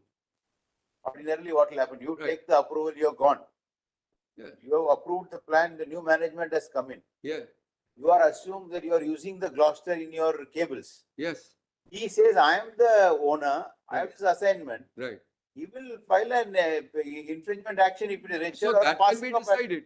How does the NCLT get jurisdiction post-approval, So what he did was he first in point of time moved the NCLT and essentially said that, look, I have given documentation to show that there is already an assignment in my favor and therefore this should not be part of the resolution plan. when did he say that? He said that prior to the execution of, prior to the approval of the resolution plan. Yeah, so I am going to take it because there was collusion over here, which I'll have to explain that. There was collusion over here, and I'll just indicate to your lordships as to, 2-3 points. So for the first point which your lordship may note is that as far as the moratorium is concerned, which comes in under section 14(1)(b). No, I'll take a little longer than that one. I don't. Matters in the second session. Yeah, Rest I'm of grateful. the matters in the second session. I'm grateful. So, sorry. So can I just state the main point and then I'll go through the list of dates because it's a little involved. The first point which I'm just for your lordship's consideration is that the moratorium comes into effect on 9th of August 2018 and you can have no effect 9th of August 2018 and you can have no alienation of assets after the moratorium. That's my first point. My second point is that the only way the law recognizes an assignment of trademarks is through a registered agreement in terms of section 45 of the Trademarks Act, and absent a registered agreement before 9th August 2018, the asset remained with the corporate debtor, that is Fort Gloucester. The third element which I will show you is, it appears to us at least that there is complete collusion over here between two associate entities in trying to take away a valuable asset, and that ought not to be countenanced. Now, my lords, may I just proceed with the list of dates? Yes. So, para 5, the appellant, which is Gloucester Limited or GL, has filed the present civil appeal against the impugned order dated 4th January 2025, passed by the National Company Law Appellate Tribunal. By way of the impugned order, GCL's limited appeal filed against the order dated 27th September 2019, passed by the National Company Law Tribunal, was allowed. The short dispute in the present proceedings relates to the ownership of the trademark Gloucester, which is a registered trademark under Class 9 in relation to electric cables and wires bearing registration number 69077. It is R1 GL's case that the said trademark was owned by R2, which is Fort Gloucester, and consequently, under the resolution plan approved by NCLT, Gloucester Limited acquired FGIL along. It is appellant's case perhaps. Yes, I think so. Para 6.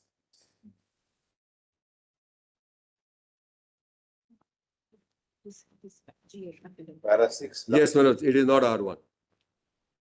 Appellant's case, no? Yes, my mistake. Yeah. Yes. The third line in para 6. On the contrary, the respondent's case is that the trademark stood assigned to GCL, an associate company of Fort Gloucester. This assignment took place by executing two agreements, a supplemental agreement of 15th July 2008 and a deed of assignment dated 20th September 2017. Therefore, the trademark is an asset of GCL and not FGIL. While rejected the case of GCL, the NCLAT on appeal has, without considering the relevant facts and documents, reversed the ruling of NCLT and held that the trademark Gloucester is an asset of GCL. Now, just the dates: 1819, 1950. FGIL was incorporated in 1890.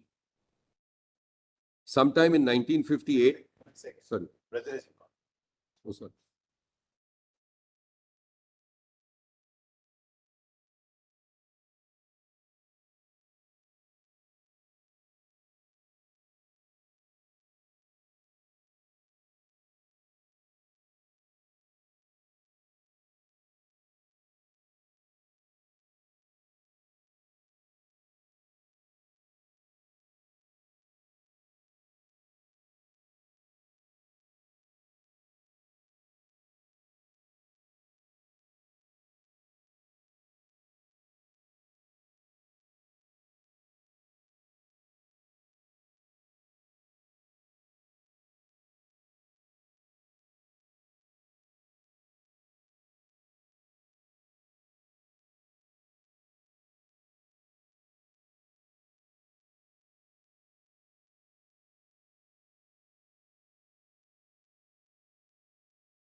Yes.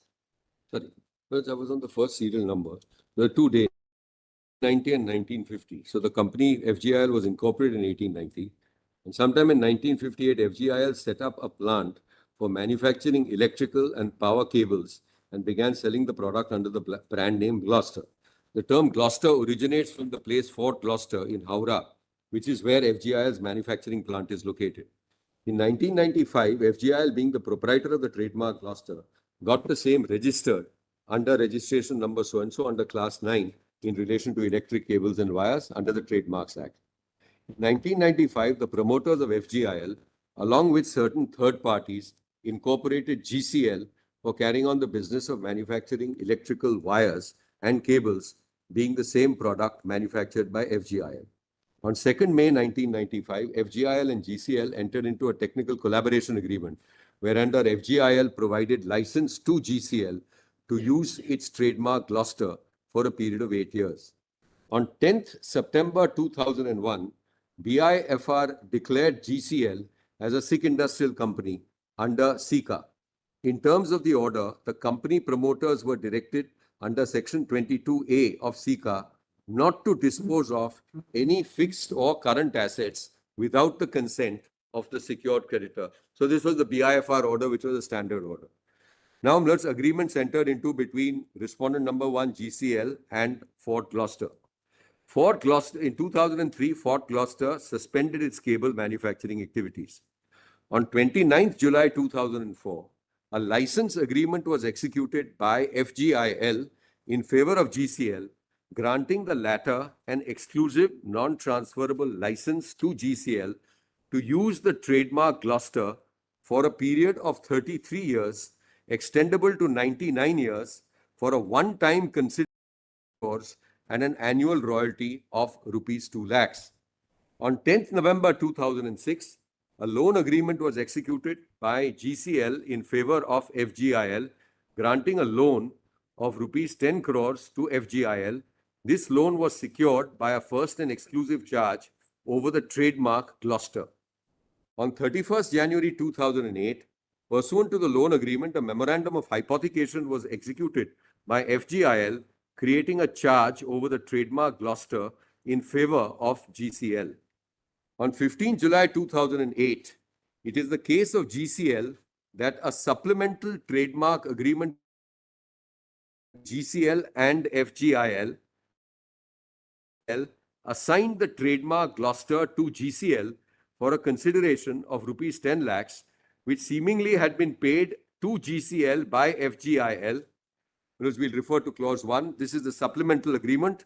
This agreement records that the assignment shall become effective without any further act or deed after vacation of the order passed by BIFR, because BIFR had otherwise granted an injunction and a restraint order.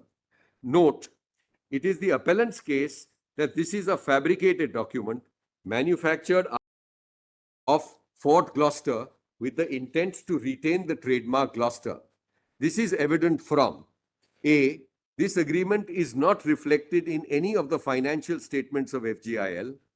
Even the financial statement of GCL as on 31st March 2009 does not reflect execution of this agreement nor payment of rupees 10 lakhs. Lenders of FGIL were never aware of this agreement was executed by FGIL. During the pendency of proceedings before BIFR, FGIL clearly represented that it continues to be the owner of the trademark Gloucester and that the trademark had only been licensed to GCL, and this is recorded in the BIFR order dated 2nd March 2010 and 16th March 2012. On the assumption that this agreement was in existence since 15 July 2008, and both GCL and FGIL proceeded on the basis that the agreement came into effect on 1st December 2016. That's the date on which the BIFR order was vacated. There was no occasion for GCL to pay license fee of rupees 2 lakhs to FGIL for the financial years 2017 to 2018. Dear Lords, is this reasonably clear? This point which we are making in serial number E.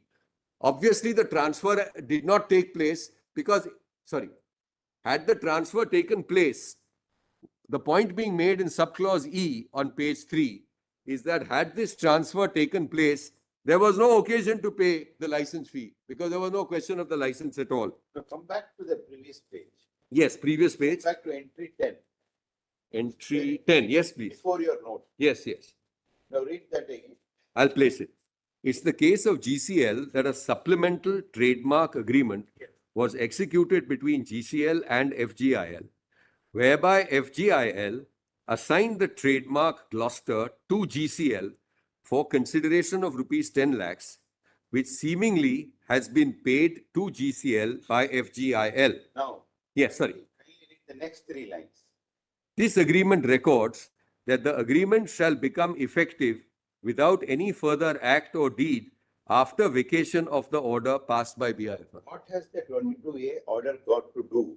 Because that order is to restrain alienation of GCL's assets. Yes. This is alienation of other way around. FCIL is giving into GCL. 22A was against FGIL. You see, 22A, No, it the declares- old Sika 22A. Yes. Yes, it is for. Oh gosh, well, there's a mistake we made. There's an error perhaps in. Yeah, there's an error. There's an error. It should be, it's for Gloucester. Well, that's a mistake at serial number 5. 10. The Sika order, Sika order is right. Sika order would have said no, it's BIFR declared FGIL. for FGIL. Yes, it's our mistake. I'm sorry.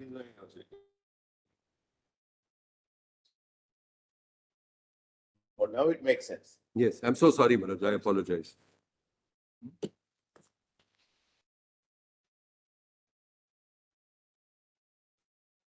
Manoj, I was on small clause E on page 3. Yes. On the assumption that this since 15 July 2008 and both GCL and FGIL proceeded on the basis that the agreement to effect on 1st December 2016, that's the date when the BIFR order was vacated, there was no occasion for GCL license fee of rupees 2 lakhs to FGIL in the financial year 17 and 18. An indicator as to who the licensor was even in 2017 and 2018. Even otherwise, the alleged assignment under the supplemental agreement is ex facie undervalued, as the trademark Gloucester had been hypothecated by FGIL for a loan of INR 10 crores. To overcome the above objections, GCL, by way of an application for additional documents filed before this honorable court, has now sought to introduce evidence of the following documents, which, my lords, we are resisting, but I will read this in any case. A board resolution dated 30th April 2018, passed by FGIL for executing the supplemental trademark agreement with GCL. Emails exchanged between the counsel, then representing GCL, and one R.C. Kalani from Jaishree Chemicals. It is the case of GCL that the draft of the supplemental agreement was exchanged between GCL and FGIL during the contemporaneous period. Bank account statement of GCL reflecting payment of INR 10 lakhs in favor of FGIL on 16th July 2008. GL objects to the production of these documents at this stage of the proceedings for the following reasons, and a reply to the same has been filed. No notice has been issued on their application for additional documents. The only reason pleaded in the application for production of the documents at this stage is that GL has made out a fresh case on fraud. The reply to IA 93134, each of the arguments raised by Gloucester Limited, that's my did before NCLT and the NCLAT, and B, none of the conditions set out in Order 47 CPC are satisfied in the present case for the reason that GCL had ample opportunity to produce the documents before NCLT and NCLAT. Sufficient reasons have not been provided by GCL warranting admission of the documents. GCL is now producing these documents only to fill a lacuna in its case, which is not permissible. GCL has nowhere pleaded that the documents could not have been produced by it before NCLT and NCLAT in spite of exercising due diligence. In the above background, the very genuineness of these documents is questionable. Now, SICA comes to be repealed on 1st December 2016. Now, on 20th September 2017, it's the case of GCL that a deed of assignment was executed between GCL and FGIL, recording as follows. In terms of the supplemental agreement, the trademark Gloucester stood assigned to GCL with effect from 28th May 2017. GCL has approached FGIL to execute the assignment deed to enable recording of the assignment before the trademark registry. As and when the assignment is recorded with the trademark registry and the name of GCL is entered in the subsequent owner proprietor of the trademark, the license agreement shall stand terminated. This agreement was manufactured fraudulently, that's my case, after commencement of CIRP by the promoters of FGIL with the intent to retain the trademark Gloucester through its related party, GCL. Just a minute. Yes, I'm sorry.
Brother also has this doubt. Correct. 15/7/2008 supplement agreement. We'll keep aside your argument on fabrication. Yeah, keep that aside. Keep that Now, aside. for 15/7 supplement agreement, which is to be effective after the BIFR order is vacated. Correct. The order itself is vacated late 12/2016. and now Yes. that is Serial number 12. serial number 12. Yeah. Deed of assignment Yes. from some date, Yeah. 2015 date, I think. Anyway, any of these are registered? That's the most important question. So that's one of the very interesting stories. So Manoj, I don't want to, I mean, like a movie script, I don't want to reveal. Since your Lordship has asked me this question, let me just tell you. IRP, because or the RP knowing about it, representing both sides, got the document registered subsequent to commencement of the CIRP process. So that's going to be my point, that registration is mandatory. It never happened prior to the commencement. And what they did was they withheld all these documents. They withheld it not only because these huge valuable documents were not disclosed to the financial creditors, and just before the NCLT for the purposes of approval of the plan, etc. At that time, these documents are produced by the former promoters to say that, oh, all this is assigned, etc.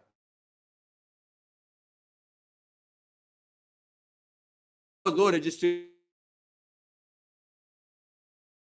commenced, which is according to us, if we are right, fatal insofar as their claims are concerned, because you have to have a registration.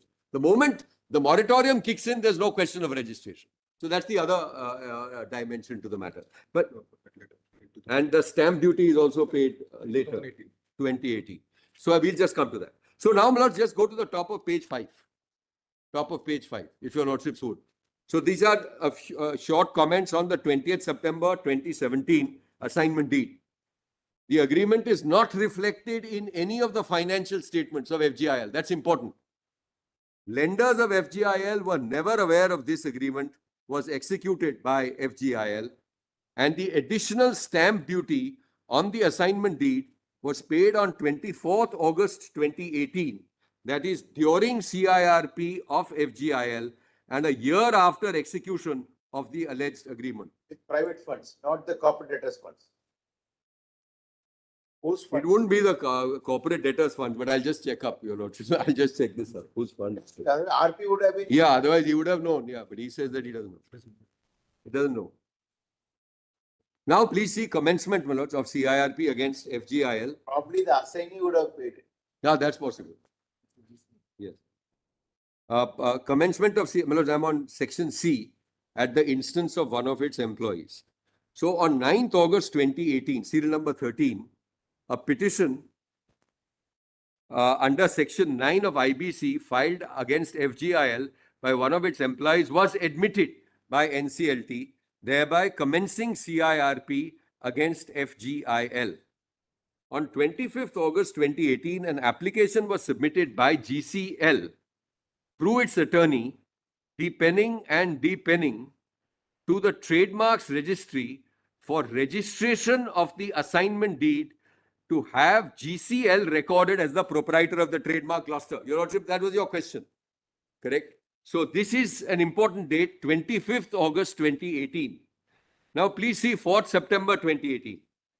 Depenning, that is the firm which had filed the application before the Trademark Registry on behalf of GCL, issued a letter on behalf of FGIL stating the latter's no objection to register the assignment of the trademark in favor of GCL. See, it has now commenced, my lords. 25(8) is admitted. Correct. Yeah, and 9th August 2018, CIRP has commenced. No, commenced on 25(8). No, when was it admitted? No, 9th August. 9th August. 9th August, my lords, sorry, it's admitted by NCLT, thereby commencing CIRP. Your lordships have that? Correct? Then you make on 25th August, there is an application submitted by GCL through its attorney to the Trademark Registry for registration. Correct? That is depenning. Now see what happens on 4th September. I'm just reading it. Depenning, that is the firm which had filed the application before the Trademark Registry on behalf of GCL, issued a letter on behalf of FGIL stating latter's no objection to register the assignment of the trademark in favor of GCL. Now, this is according to us collusive conduct. The attorney who had given the NOC on behalf of FGIL was also representing GCL, and the RP had not authorized the attorney to provide any NOC, nor had knowledge that such NOC had been provided on behalf of FGIL. And this is pleaded by the resolution professional at page 11 of his counter affidavit. This is very serious, my lords, very serious. Now, on 17 September 2018, the assignment of the trademark Gloucester was recorded in the name of GCL by the Registrar of Trademarks. The registration of the assignment was barred under section 14(1)(b) of the IBC as it amounted to transfer of one of the assets of FGIL. So this is the other point, very, very important. Moratorium had kicked in by now. 22nd September 2018, the information memorandum published by the resolution professional in accordance with section 29, the information memorandum included a balance sheet filed for the financial years 2017 to 2018 as of 31st March 2018, which revealed the following: that GCL paid a license fee of INR rupees 2 lakhs to FGIL during financial years 2017 to 2018. Your Lordship sees this license fee is being paid, which is completely inconsistent with any notion that you are the owner. An interest-free loan from GCL was secured by FGIL by hypothecation of the trademark Gloucester. So that's also revealed in the balance sheets. FGIL had not recognized value towards the trademark Gloucester in its books of account, as FGIL had borrowed money from GCL by way of exclusive charge over the trademark. Now our notes. The RP has specifically pleaded that the trademark Gloucester was included in the information memorandum as an asset in terms of Section 29 of the IBC, read with Regulation 36 of the CIRP regulations. The supplemental agreement and the assignment agreement were not disclosed in the information memorandum provided to all the resolution applicants. On the basis of the clear disclosures made in the balance sheet of FGIL, all stakeholders, including Gloucester Limited, proceeded on the basis that the trademark Gloucester was legally owned by FGIL. Though this fact has no bearing, the RP in its reply before this honorable court has pleaded that the erstwhile promoters of FGIL provided the aforesaid agreements to the RP on the 3rd or 4th of April 2019. Before the NCLAT, the RP had pleaded that the supplemental agreement and assignment deed were never provided to the RP until the resolution plans were put to vote before the COC, that is before 24th April 2019. Of course, I am not in the picture at this stage. On serial number 18, on 10th April 2019, there's a forensic audit report for FGIL was submitted by the forensic auditor appointed by the RP. As admitted by the RP, a copy of the supplemental agreement and the assignment deed were not placed before the auditor. A copy of the agreements were not provided to the resolution professional when the auditors were appointed. On 11th April 2019, the 5th meeting of the COC of FGIL was convened, wherein the forensic auditor stated that there was inadequate support for the KMP of FGIL, the key managerial persons. So there was inadequate support by the key managerial personnel of FGIL, as sufficient documents were not being provided by them.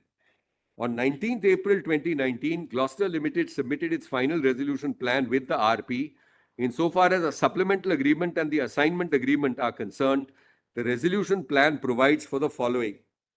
The resolution applicant believes that the said agreements have been entered into by FGIL with its related party GCL with the intention of transferring the said trademark to GCL with a malafide intention, although the said transfer was barred by law under SICA and is also barred under the IBBI during moratorium period.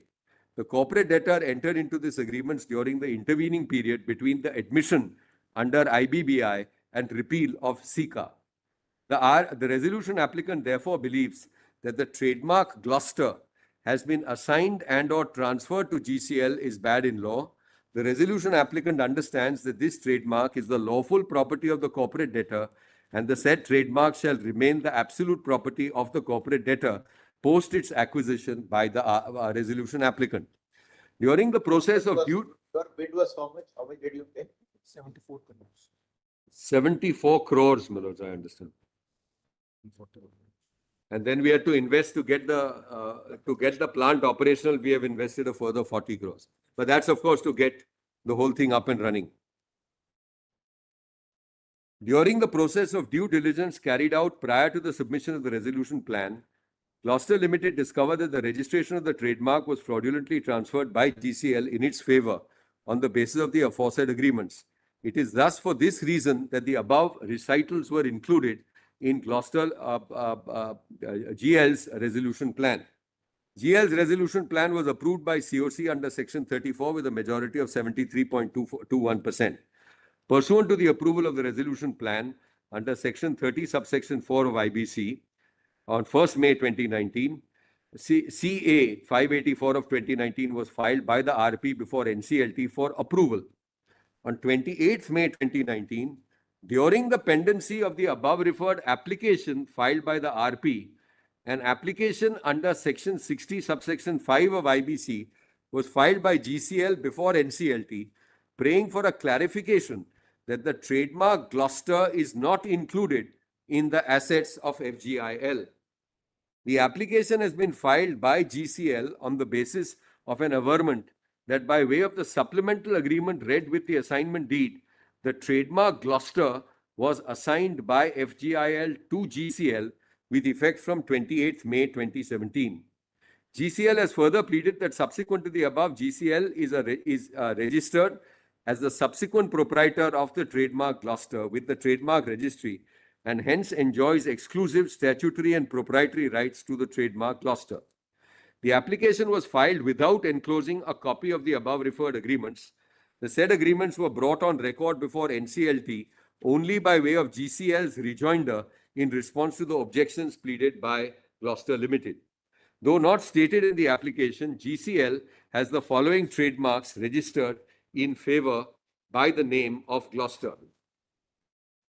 Registration number so-and-so, registered under class 9 of cables and wires and all kinds of all kinds, including class 9, registration ending 2764, dated 31st July 2025, registered under class 9 for switches, MCB, RCB, and distribution boards, registration ending 2775, dated 17/6/2020. So right now you are not using this mark for cables. We are using it. We are using it. Yes. And we've started now that the commercial, because the factory has been started, etc. The present dispute, however, is limited to the trademark Gloucester, which bears registration 0772 and had been registered in favor of FGIL since 1st January 1960. GCL has, however, tried to refer to the other trademarks referred to in Note 3 above to claim the right to exclusively use this trademark. In June 2019, separate replies were filed by the resolution professional COC and GL objecting to the application filed by GCL. By way of the application, the respective parties echoed that the supplemental agreement and the assignment agreement appear to have been manufactured with the intent to divest FGIL of the Gloucester, which is a valuable asset of FGIL and is essential for resolution under IBC. The relevant financial statements of FGIL reflect that as the commencement of CIRP, the trademark Gloucester was an asset of FGIL. 27 September 2019, a common order was passed by NCLT allowing the application filed by the resolution professional under section 36 of IBC and dismissing the application filed by GCL. GCL's application was rejected with the following findings. GCL cannot claim any right over the trademark on the basis of agreements executed between FGIL and GCL between 2001 to 2006, as the said agreements were executed in violation of the BIFR order. The agreements executed in violation of court orders are void. The assignment deed is a preferential and an undervalued transaction, as it assigns a trademark valued at INR 10 crore in 2008 for INR rupees 10 lakh. Filing of an application by the resolution professional under sections 43 of the 40 and to 46 of the IBC is a procedural requirement. Since GCL approached the NCLT on the strength of agreements executed 2 years prior to the commencement of CIRP, NCLT can examine such documents in terms of sections 43 to 46 of the IBC. On 7th November 2019, a limited appeal was filed by GCL before NCLAT. Yes, I'm sorry.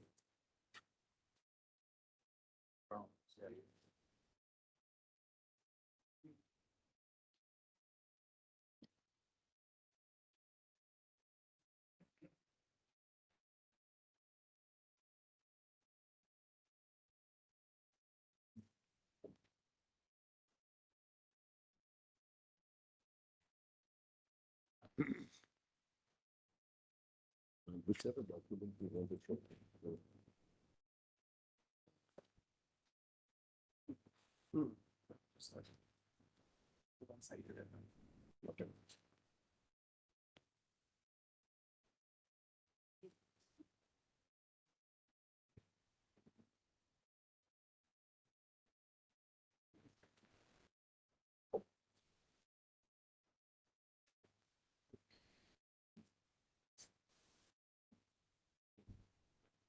But this assignment, which not get registered, is of that date.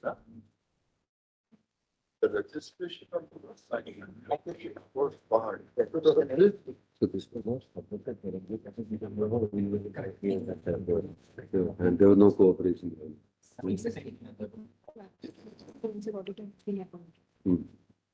So, and when did this report come? Report came on 10th April, but everyone's according to the specific for everyone for April.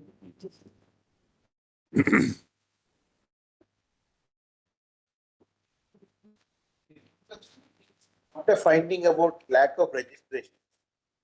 Yes. Or because there was a registration in the middle of the CER. Otherwise, your case is 2008 supplement agreement and the 2017 assignment deal are all got up documents. And actually what has happened is only a 2019 post-admission registration. Correct. At the behest of depending without the involvement of the RP. Correct, absolutely. Just to show consideration having, otherwise consideration if it is done now should come into the CD's account. So they showed a 2000, it's your case. That's right. 10 lakhs was transferred and 2017 document was formalized, not registered. Registration happened only in 19. In the 18, in the meantime, license fees were also paid, you are saying. Correct. Yes. For a period post assignment. Correct. Yes. Yes. Despite the license will come to negative. Despite the second agreement will come to negative. Just take double check this.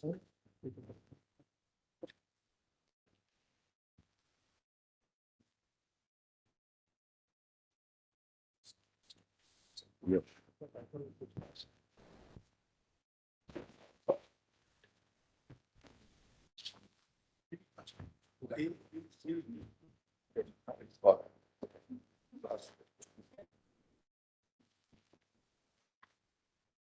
So in A, that's the registration. Yeah. Agreement executed in the transaction, it's not.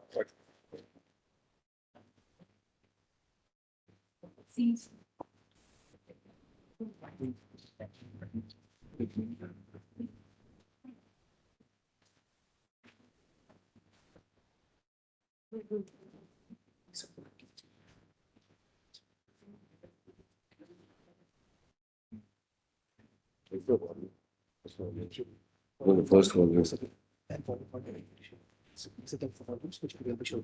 Different document. This is the main one. It's 6.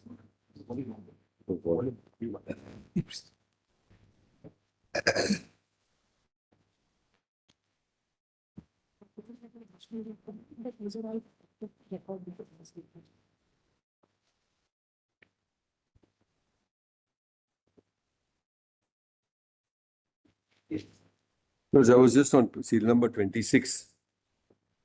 There was a limited appeal which was filed by GCL before NCLAT, assailing rejection of its application by NCLT. GCL did not challenge the approval of the resolution plan by NCLT. During the pendency of the appeal before NCLAT, no interim order was granted in favor of GCL. Now on 27th December 2019, an application under Order 39 Rule 1 and 2 of CPC in COS 43 of 2019 was preferred by GCL before the City Civil Court Hyderabad, seeking an injunction against FGIL and GL from dealing with the trademark Gloucester. The said application was dismissed by the court on 27 December 2019, inter alia on the ground that the dispute qua the ownership of the trademark is the subject matter of proceedings before the NCLAT. An appeal was filed by GCL against the order dated 27 December 2019 before the High Court of Telangana, which was dismissed on 14th February 2022. An SLP preferred against the dismissal of the appeal by the High Court of Telangana was also dismissed by this Honorable Court on 22/7/2022. The civil suit filed by GCL is still pending before the Civil Court, Hyderabad. August 2020. Pursuant to payment of INR 72 crores approximately to all stakeholders, the resolution plan of GL was implemented and management of FGIL was handed over to Gloucester Limited. Steps taken by Gloucester Limited taking over the management of FGIL. After taking over the management of FGIL, there's an investment of rupees 187 crores made by GL towards renovation and refurbishment of the factory to commence cable manufacturing. As of June 2023, Gloucester Limited resumed manufacturing of low voltage electric cables. As of October 2023,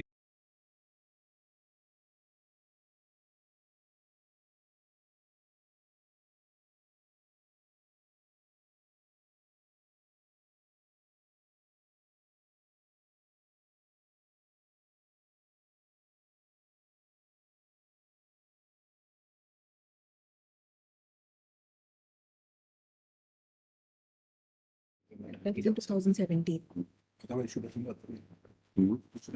Does it refer to any parent agreement? Yeah. Yes, yes. Yes, ma'am. It refers to the license agreement. That's the main idea. Which was terminated by purpose of which was terminated in 2017 by purpose of Yes. I have further certain Deed of assignment. Actually, no requirement of deed of assignment if they say. Multis not there, just make it 187.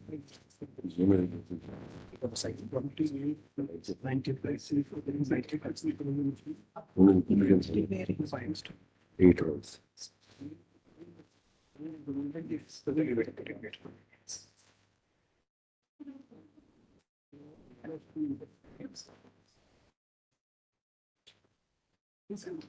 For 10 crores. What is this now? BIFR only? This is This in 2012, FGI had represented the compliments to form the trademark, and what it has given is only license. So they were conceding supplemental agreement from the lenders And the BIFR. and the bearers.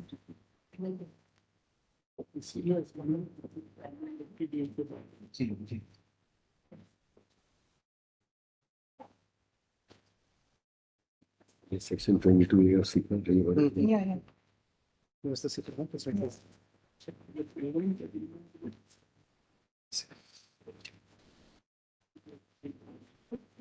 This asks them to give it. 106A3. Easy message.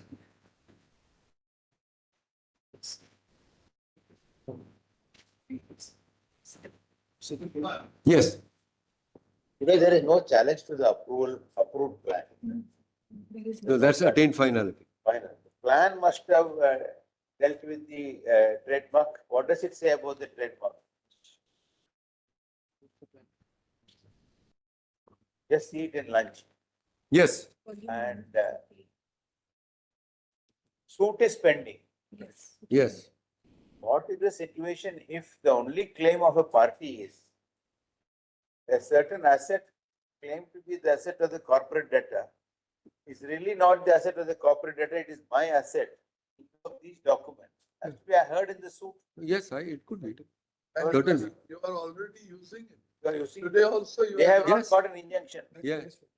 Now, your point that the agreement is fabricated, it was never assigned in accordance with law. Yeah. It's a matter for the suit because to go into fabrication will be difficult in a 65. All right, fair enough. But the point about violation of the court order, of the BIFR order, violation of the other point about registration, Yes, registration. all this can also be left to the suit. Okay, I'll come back to your lordship. It may be possible. Why not? All that can be left to the suit. Think about it, because there's a challenge. But Manoj, that's on the understanding that these observations will obviously be effaced.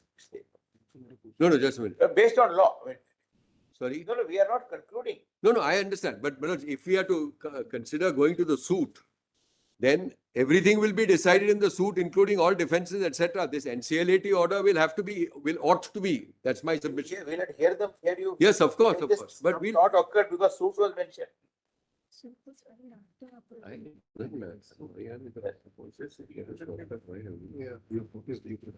Yes, discuss this. We are either remanded or renewed. Huh? Registration today is in their favor. If the suit continues, registration today reflecting in their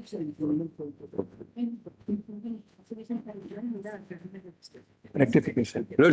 My problem is that because of this clandestine and illegal registration which has taken place, you see, the earlier round in the suit ladder, I succeeded in resisting it because they had them come over here and filed it in the first instance. But today it becomes incumbent on me to endeavor to persuade your lordships that this registration itself could not have been done after the commencement of CIRP. It couldn't have been done. See, what in a CRP, all that happens is one set of management goes, the other set of management comes. Yes, but there can't be an alienation. Assets, etc. continue. Yes. One party gets up and says, new management says it's my asset when it is my asset. He has filed a suit. As long as there is no bar for that suit in law, decide whether this 2008 was predated, whether 14(1)B was violated is also a defense you can set up. It is not that a civil court can't examine. No, whether it can examine. Supposing we were not in CIRP and all of this had happened. Supposing we were not in the IBC ladder. Only a new management has come and you say that I have now paid 72 crores primarily for this mark. Yes, yes. Without the mark, nobody would have paid. It's your case. That's right.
on the resolution plan, there was a question to me. So may I just place that before you as to what was stated, because there's a IA 55603.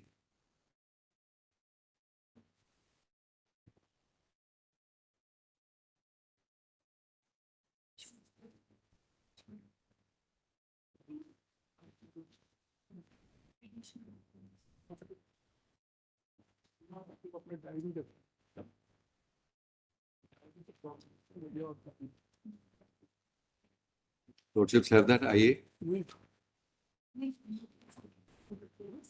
What's the idea?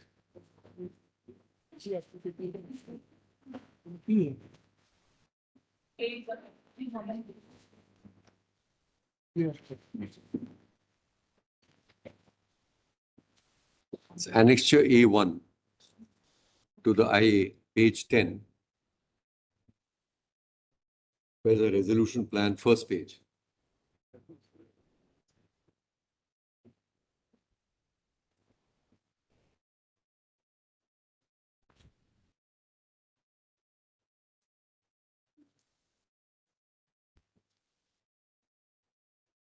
In the list of dates, only a small part of this had been extracted. Lordship has the subheading trademark. Got it. Yes, so I'll just indicate and then place it. It essentially sets out the history of our understanding on the basis of the papers and the documents, and our, and then what we submitted. So the trademark Gloucester bearing trademark registration number so and so, class 9, was registered in the name of FGIL with the Trademarks Registry, Government of India. FGIL is referred to the Board of Industrial Finance, Industrial and Financial Reconstruction. FGIL had granted a license right to Gloucester Cables Limited under an agreement of 2004. Then FGIL had also created a first and exclusive charge over the trademark in favor of GCL. FGIL had entered into a supplemental trademark agreement of 15 July 2008. Next paragraph, finally, GCL and FGIL entered into a deed of assignment dated 20th September 2017, wherein the above-mentioned trademark Gloucester has been assigned and or transferred to and vested in GCL with effect from the end of the statutory period of 1st December 2016 under the Sikh Industrial Company Special Provisions Repeal Act 2003. Further, the agreement inter alia includes below. I'll be placing this agreement before you.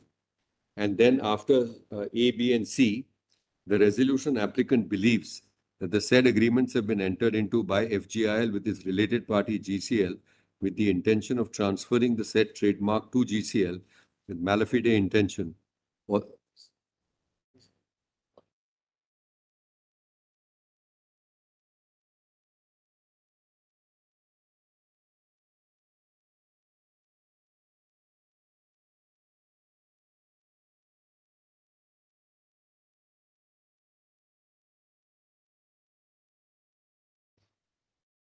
About half an hour more? so it will take a little longer. Longer. We discharge the rest of the board. Otherwise, yes, I'm grateful. Learned Council will keep sitting. Mr. Subramaniam, you have that BPL matter right after this. Just after this. But it will take time. No, I'm entirely in your lordship's hands, my lord. And my lord, I must mention, my lord, it was most magnanimous of your lordships to have discharged the board even before the midday recess today. So we'll give you some date as early as possible. Item 5, which is next, my lord, is that matter where, my lord, unconditional stay is granted. Your lordship fixed it at top of the board today. We'll give you all some dates. Some as early as. Yes. Your Lordship, Very item number 45 also NEET PG matter that was also top of the board today. And Jansi, Your Lordship, in that matter is several states have already invited applications for counseling. That NEET matter. Your Lordship. What do we do? Your Lordship, if Your Lordship both allows, Your Lordship may take up tomorrow. Tomorrow and day after tomorrow will be fine. Keep it on Friday. My lords, Item 44. Friday top of board. Okay, top of. Item 44 is a statutory appeal. It is fixed today for today. The Lordship finds convenient, it can be set for some day. So there's an interim order operating against us. We'll give you some date. Lordship will keep you. My lords, may I please mention a matter which is listed before this honorable court today, my lords, item. You are Mr. Kuhar? Yes, sir. The Lordships have got an exceptional memory. You appeared in Gujarat? I did, that's why I mentioned below the Lordships. Full bench, no? An extraordinary memory. That scheme. Minority scheme. I'm so deeply obliged. It's been more than 10 years. Oh, yes, 10. So yes, Serial number 38. Can I get a fixed date? Because it's a leave to appeal. So it is. Oh, yes. Yes. So Thakur is here? Miss Jani is here. He was to be here.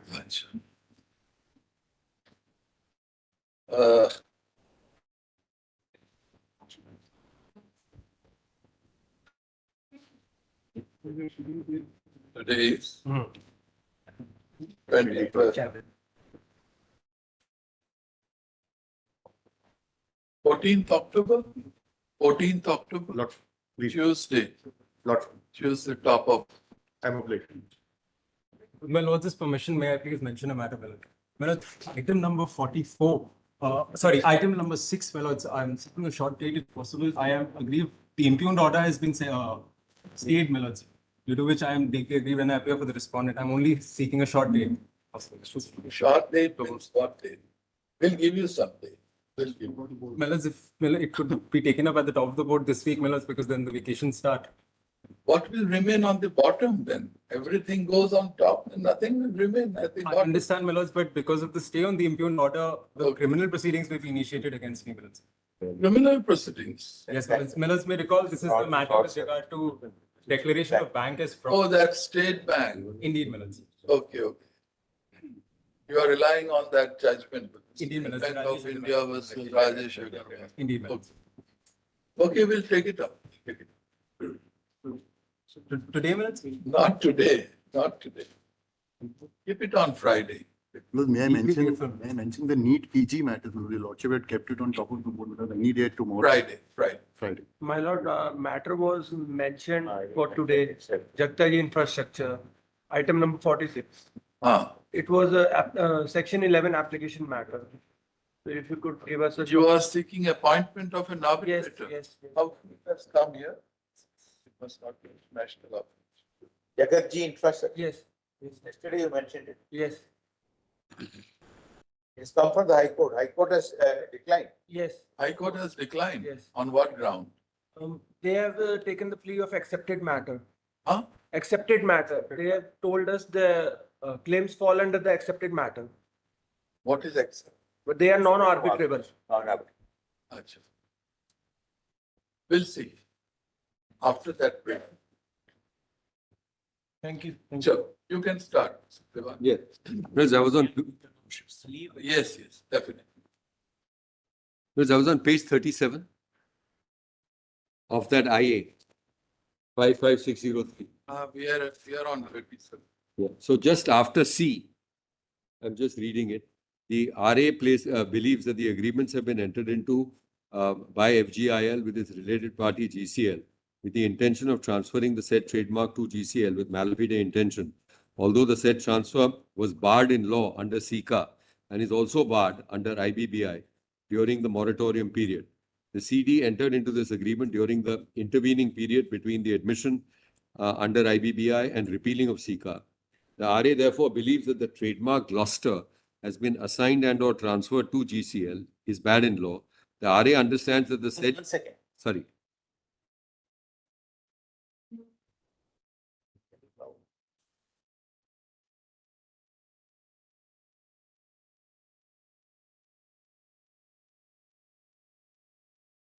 The plan, this cloud. And it's approved. The plan was approved. Yes, of course it is. Disclaimers. Yeah. So, it's not a plan where plan says, very categorically, that is the asset, but it says these disputes are there, the supplementary agreement is noticed. Yes, I agree. You're right.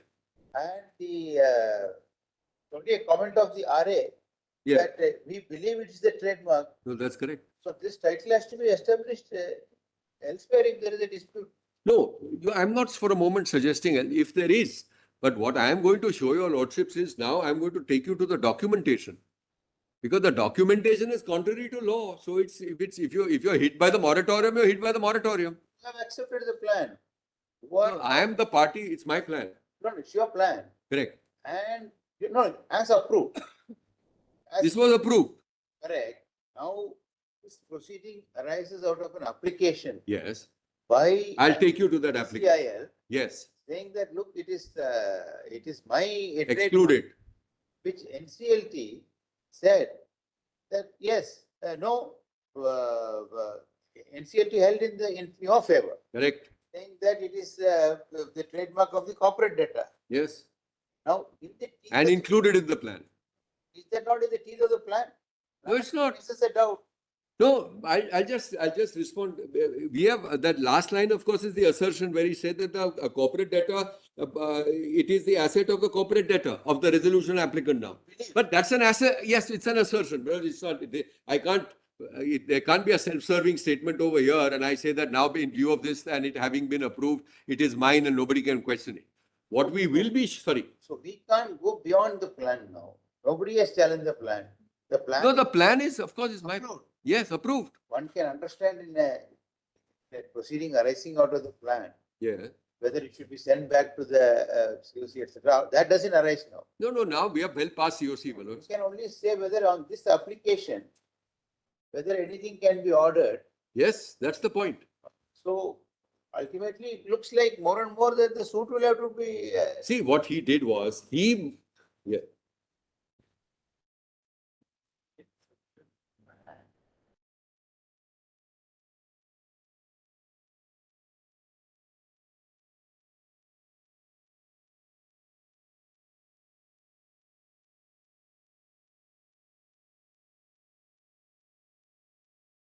Something like an assis veris, and if there is any dispute, that Telangana civil suit will have to be. No, so can I just tell you how the sequence first? We got this plan, this plan is approved. He takes out an application which is disposed of on the same day as the approval of the plan, where he seeks exclusion of the trademark. Correct? There's no suit on this date. There's no suit on this date. He thereafter appeals. It's at that point of time, which I'll just give you the dates. It's at that point of time that the suit is thereafter instituted. Then he moves for an injunction in the suit. And that is declined because you can't be pursuing this remedy at two fora. That comes up all the way up to this court. So the suit, sorry. For the moment, Brother and I, we assume the highest. Yeah. You succeed in getting his application dismissed. That's it. Where do you stand in the teeth of these governments in the plan?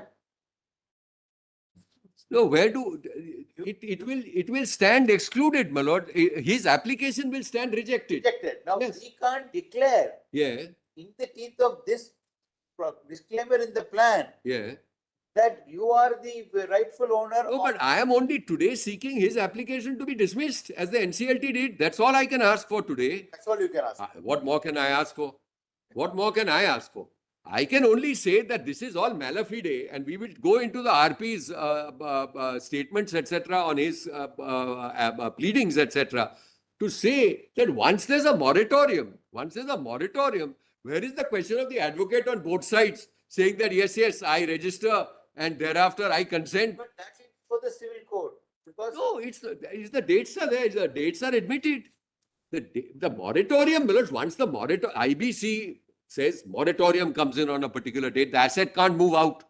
Once the asset can't move out, where's the question of registering with the trademark registry at that point of time? Then, so that's the way we look at it. So this application,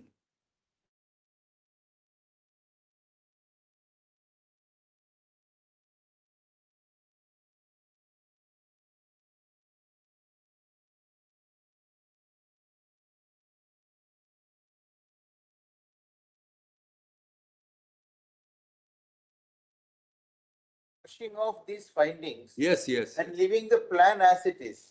A plan as it is, washing off these findings and leaving the plan as it is. Absolutely right. Absolutely right. This is what we have understood. Yes. Our endeavor today is to assail the NCLAT order. Correct. And defend the NCLAT. That's absolutely right. They went before the NCLAT. Correct. Their plea was rejected. Yes. Which led your client to move an appeal. No, Manoj, their application was rejected, so they moved the appeal. Sorry, they went in appeal and the appeal is allowed. Yeah. What we can do today is, because the suit is already pending, Yeah. you can record your submissions. Yeah. You can record your submissions. And then leave it to the... But these findings have to go, Manoj. I'm going to show your lordship. Completely uninfluenced by the either the NCLT or the NCLAT. All right. And no, but there's a third prong, which I'll just indicate to you. Permit you to raise all contentions. Yeah. Before the... Appropriate forum. Below, yes. Yeah. So, And there is no... We will clarify that no finality is attached. no, Manoj, but it should be effaced, Manoj, because I'm going to show your lordship that if it's... Influence that this application in the teeth of this plan Yeah. would have been entertained by the NCLT. Yes. Yes. Because All right. Fair enough. If your lordship... is approved, Yeah. both the NCLT's finding, NCLAT's finding Yeah. will not come in the way, and any title issue on the trademark Gloucester Yeah. will be decided in an appropriate civil proceeding. Yeah. We understand that there is one filed in Telangana in CS COS There may be others. 43 of 2019. Yeah. It will be adjudicated there. There'll be one more, sorry? Yes, there'll be one more dimension also, just for your consideration. There is also an application for, because your lordship knows that the purity of the register has to be maintained. So I have filed my objections with respect to his registration. That will also be. That will also have to be, and on that I will make a request for your lordships to have a time-bound program for that particular application to be disposed of. Proceeding. Yes, it's a rectification proceeding. That will have to be also decided. Also decided on the merits, but within some time-bound manner, because otherwise there'll be all proliferation of claims, counterclaims, etc. This being the plan, Yeah. even if we dismiss the application, there can't be a declaration in your favor. No, they can't. Question is, in the light of their non-challenge to the approval of the plan, they can't have this application post the approval, because at least the plan is post the approval. The application is post the approval, isn't it? Yeah, the application was filed during the approval process, but was disposed of by a common order. Common order. Yes, which approved the plan and rejected their application. But their challenge now is only on the Their challenge and appeal was a limited appeal to the application. to the application rejection. Approval. No, not to the approval. In view of that, Yeah. it is CS this 43 of 2019 will decide uninfluenced by NCLT and NCLT. That can't be. You can't go beyond that. No, I will answer once if the lordship asks. No. Yes. Not a deliberating. Where will it take us to? All the legal issues today, yes. Still we can't declare. What will happen in this court? Can't declare. I confidently say that Also.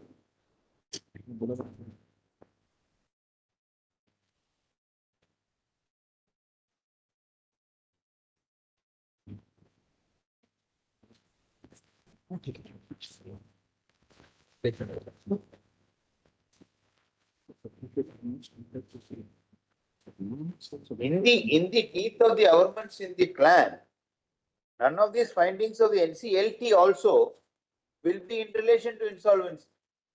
Because you take it or leave it. If subsection 5 is in relation to insolvency. No, there is a finding that the registration was bad.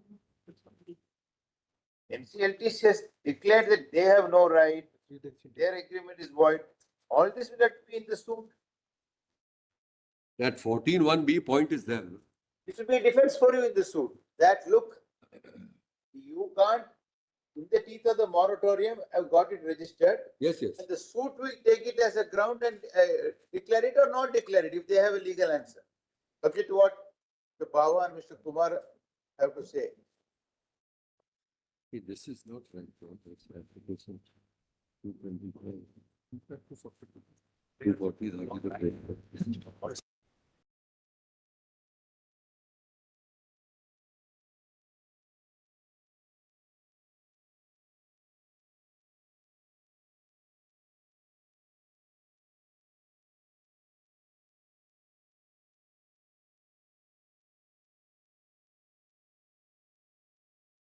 When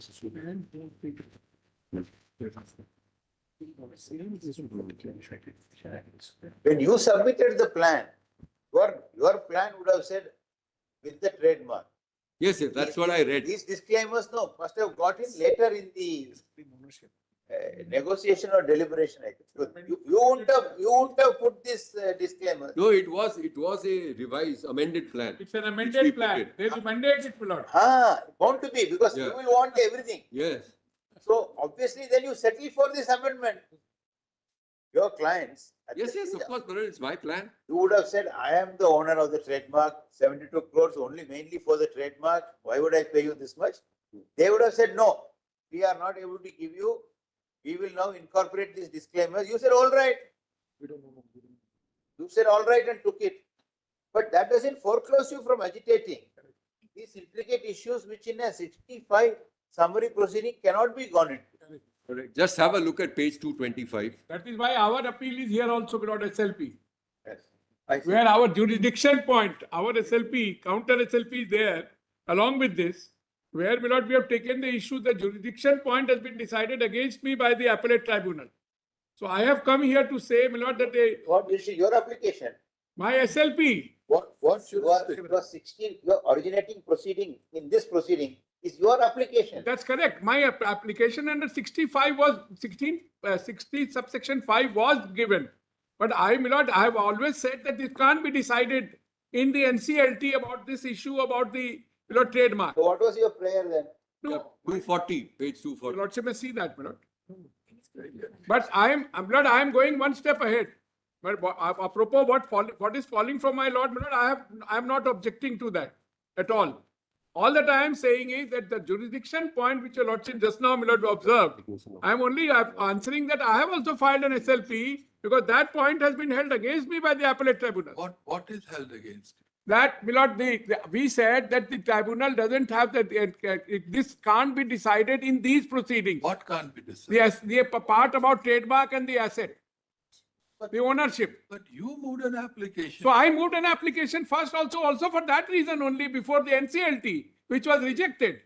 So I went in appellate tribunal said, no, we have the jurisdiction. We need to understand. Sorry. You went before the NCLT. Yes, my lord. Saying what?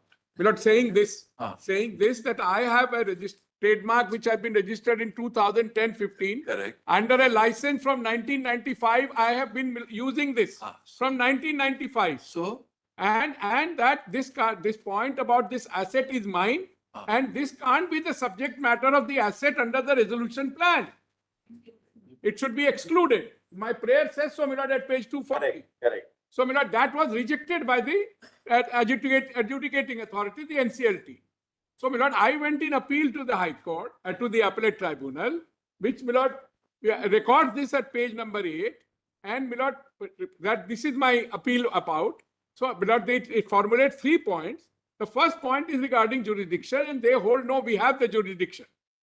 So, probably what you to that extent, sorry. If you are only excluding, no problem. But if you are going and ruling in favor, that is beyond jurisdiction. Please. I'm much obliged for that. So that is how, my lord, my SLP is also there. The issue is okay, but go ahead and declare no jurisdiction. Please. So that is my SLP person. So in any case, my lord,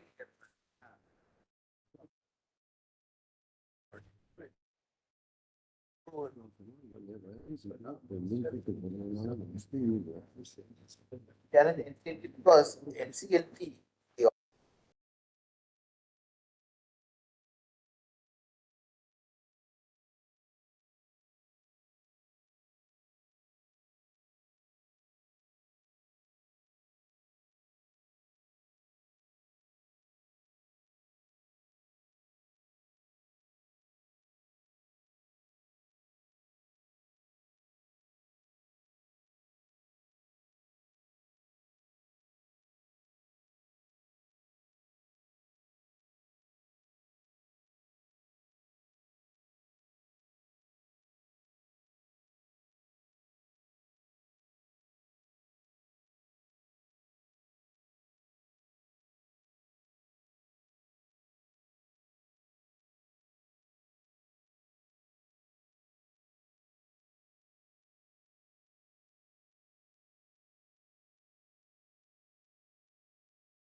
To the facts and circumstances, I'm sorry, Justice Pardiwala doesn't have it.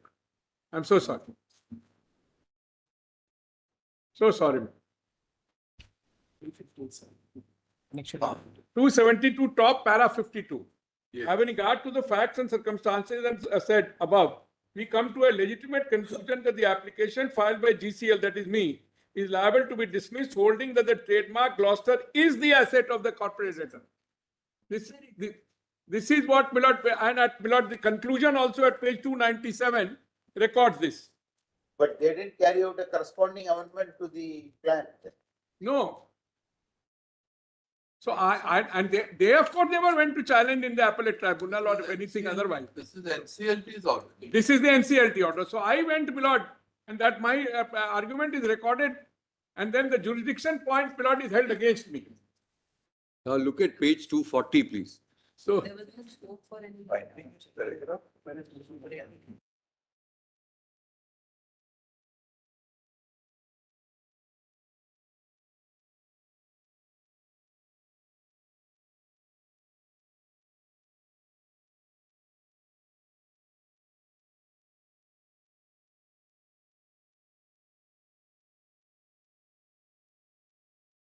Milord, the prayer in my IA before in under subsection 5 of section 60 before the adjudicating authority.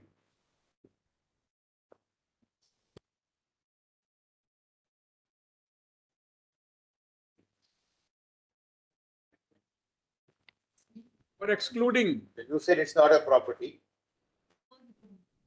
No, but Either way, it could not have been said. No, but look at I am just pointing out, this is his prayer. Just see the prayer. To pass an order thereby directing that any resolution plan, if approved by the Honorable Adjudicating Authority, shall exclude the rights in the trademark Gloucester from the assets of the corporate debtor, including exclusion of trademark Gloucester from the corporate name of the corporate debtor, since the said trademark Gloucester is not a property and asset of the corporate debtor. So he asked specifically for a declaration that it is not my property. Now under 65. Now please go to 271. Look at 271, page 271 of NCLT's order. Just have a look at that. Just two paras. 52, my learned friend has read. Look at para 51.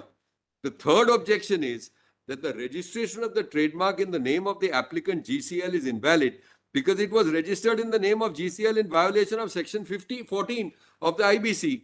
The CP 61 of 2018 was admitted on 9th August by declaring a moratorium under section 14. The application for registration was submitted on 15 September 2018. The registrar, upon receipt of no objection from the transfer agents of GCL and CD, registered the trademark in the name of GCL on 17 September 2018. No doubt the registration by conferring title on the trademark owned by the CD is hit by 14(1)(b).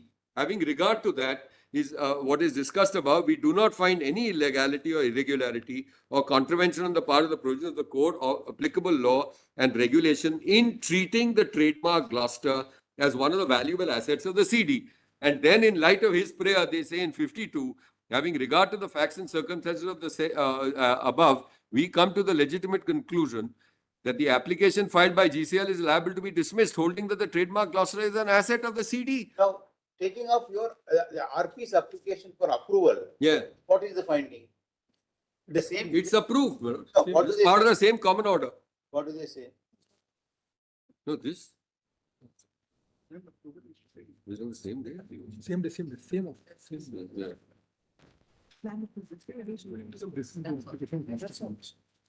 So if your lordship just sees,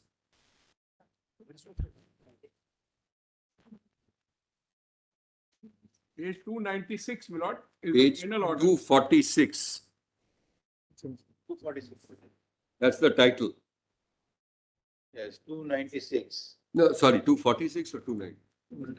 Operative is 290. Yeah, 296 is operative directions.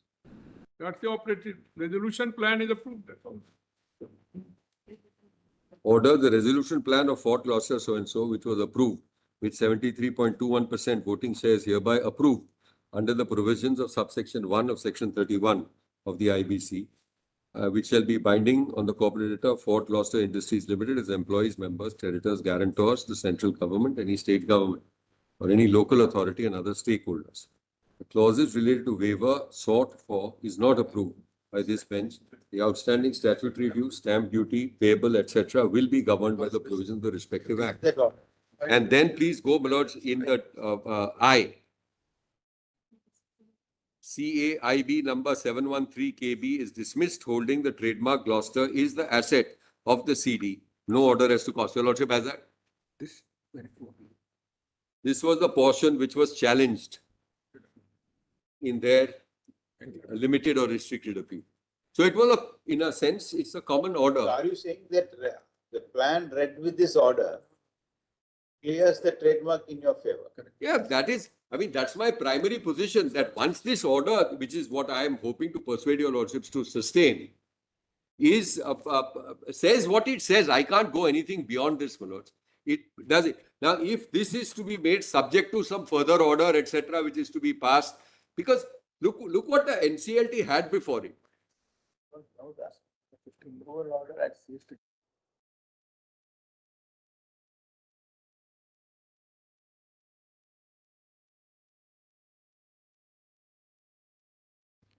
Has to be read with the order, which means the disclaimer part is over now with this adjudication. Yes, this adjudication inter se for the purpose of IBC is over, for the purpose of IBC. But there may be still some higher right.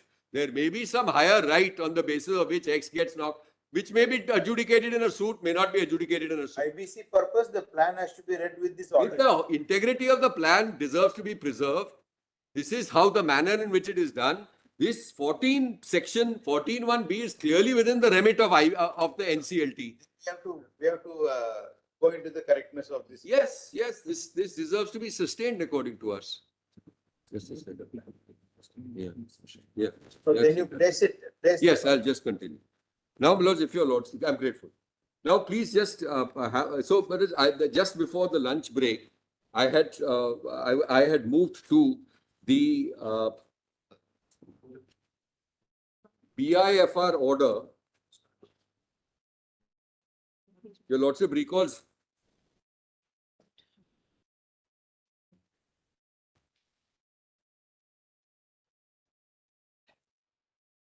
Page 100, main paper book. Clause 8. Yes, 22A order. Correct? Your lordship has seen that with a reference to section 22A. Now, may I just request you to have asked the court master to just hand over the Sikh Industrial Companies Act. Just have a look at 22A.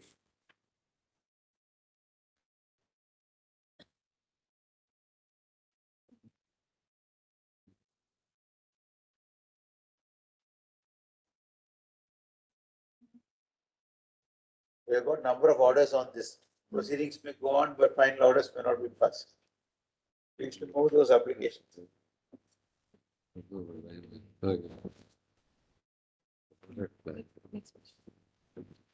This doesn't have to amend.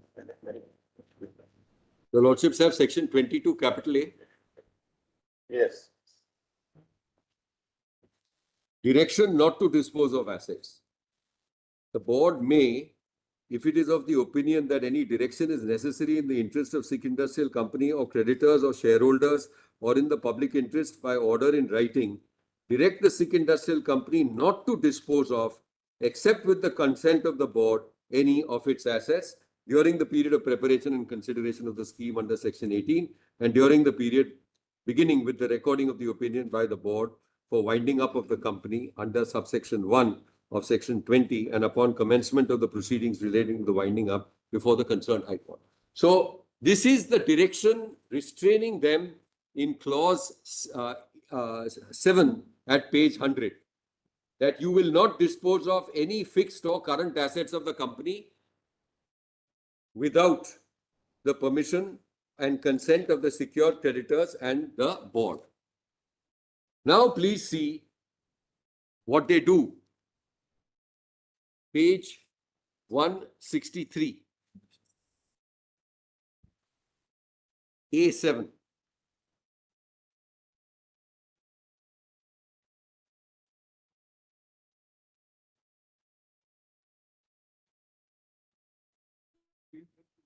The lordships have A7.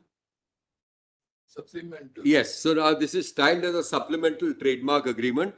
Please see the date, 15th July 2008, between Fort Gloucester Industries Limited and Gloucester Cables Limited. Then number one, first party is the registered proprietor of the trademark Gloucester under a registration number so-and-so.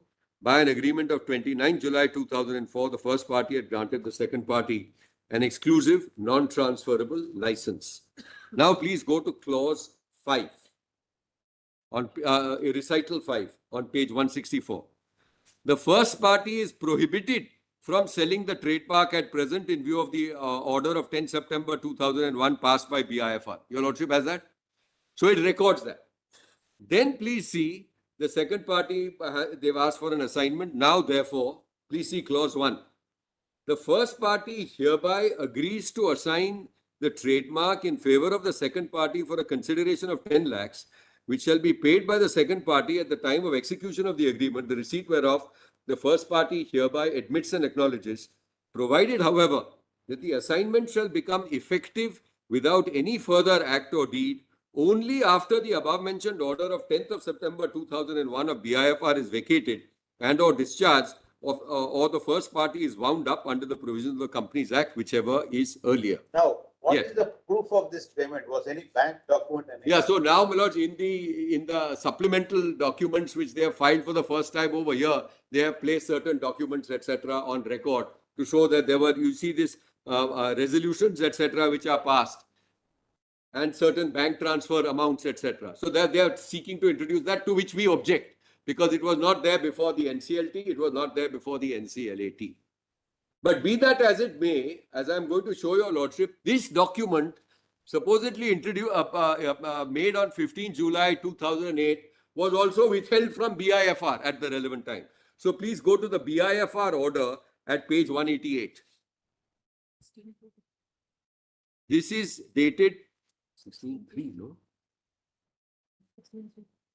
16/3/2012, Annex A9. Page 188.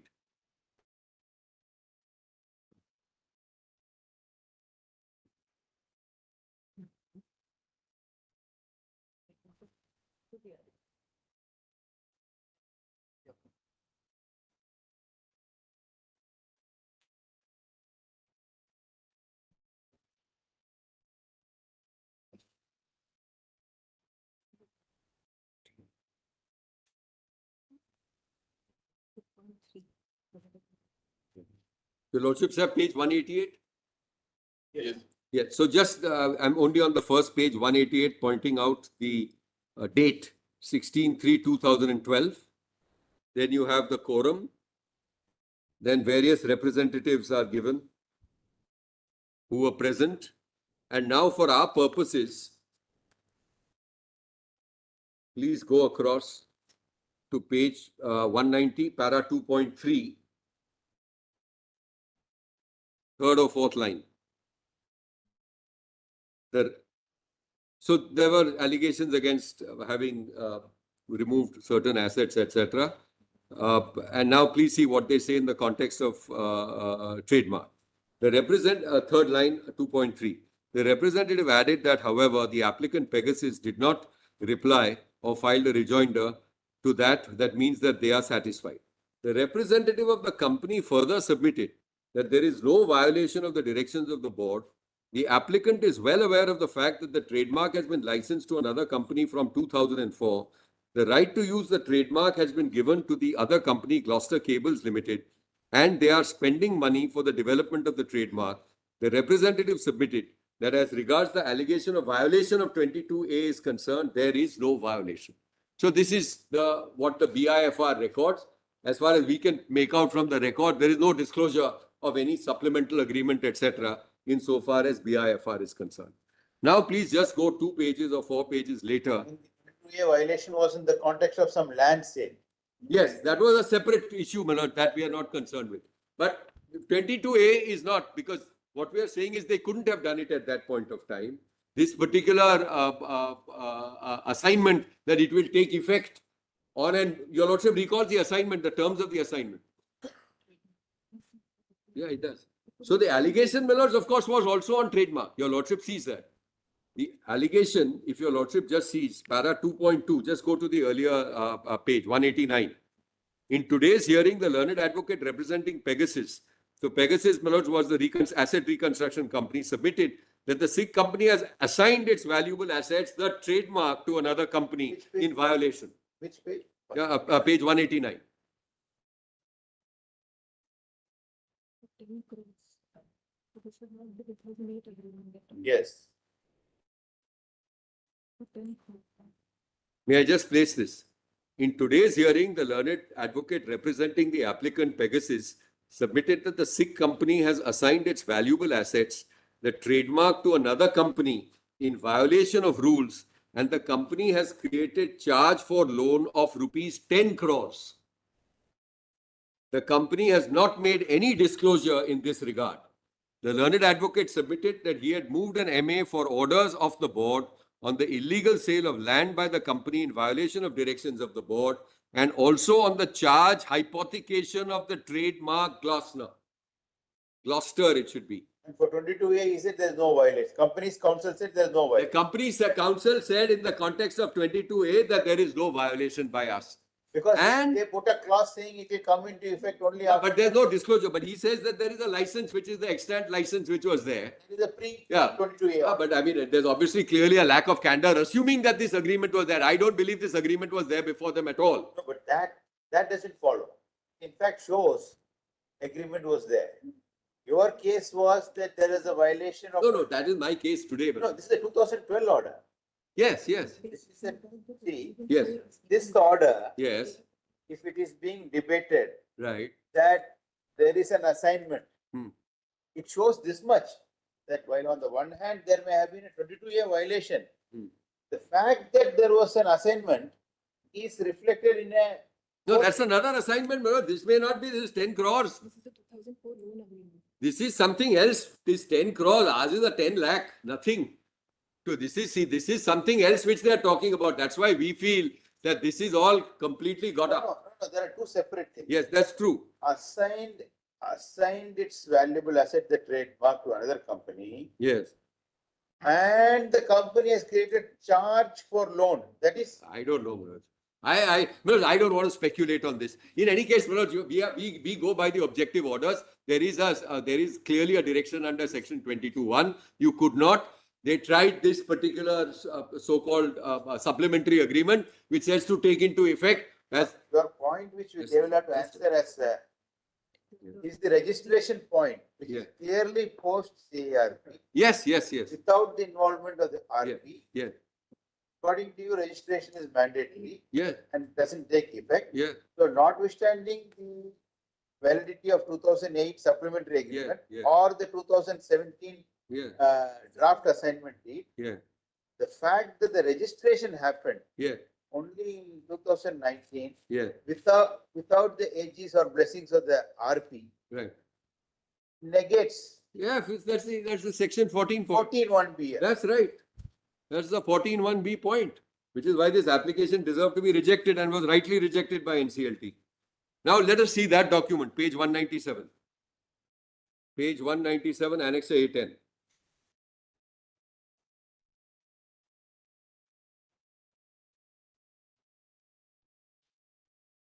Now I'll just make a few points here.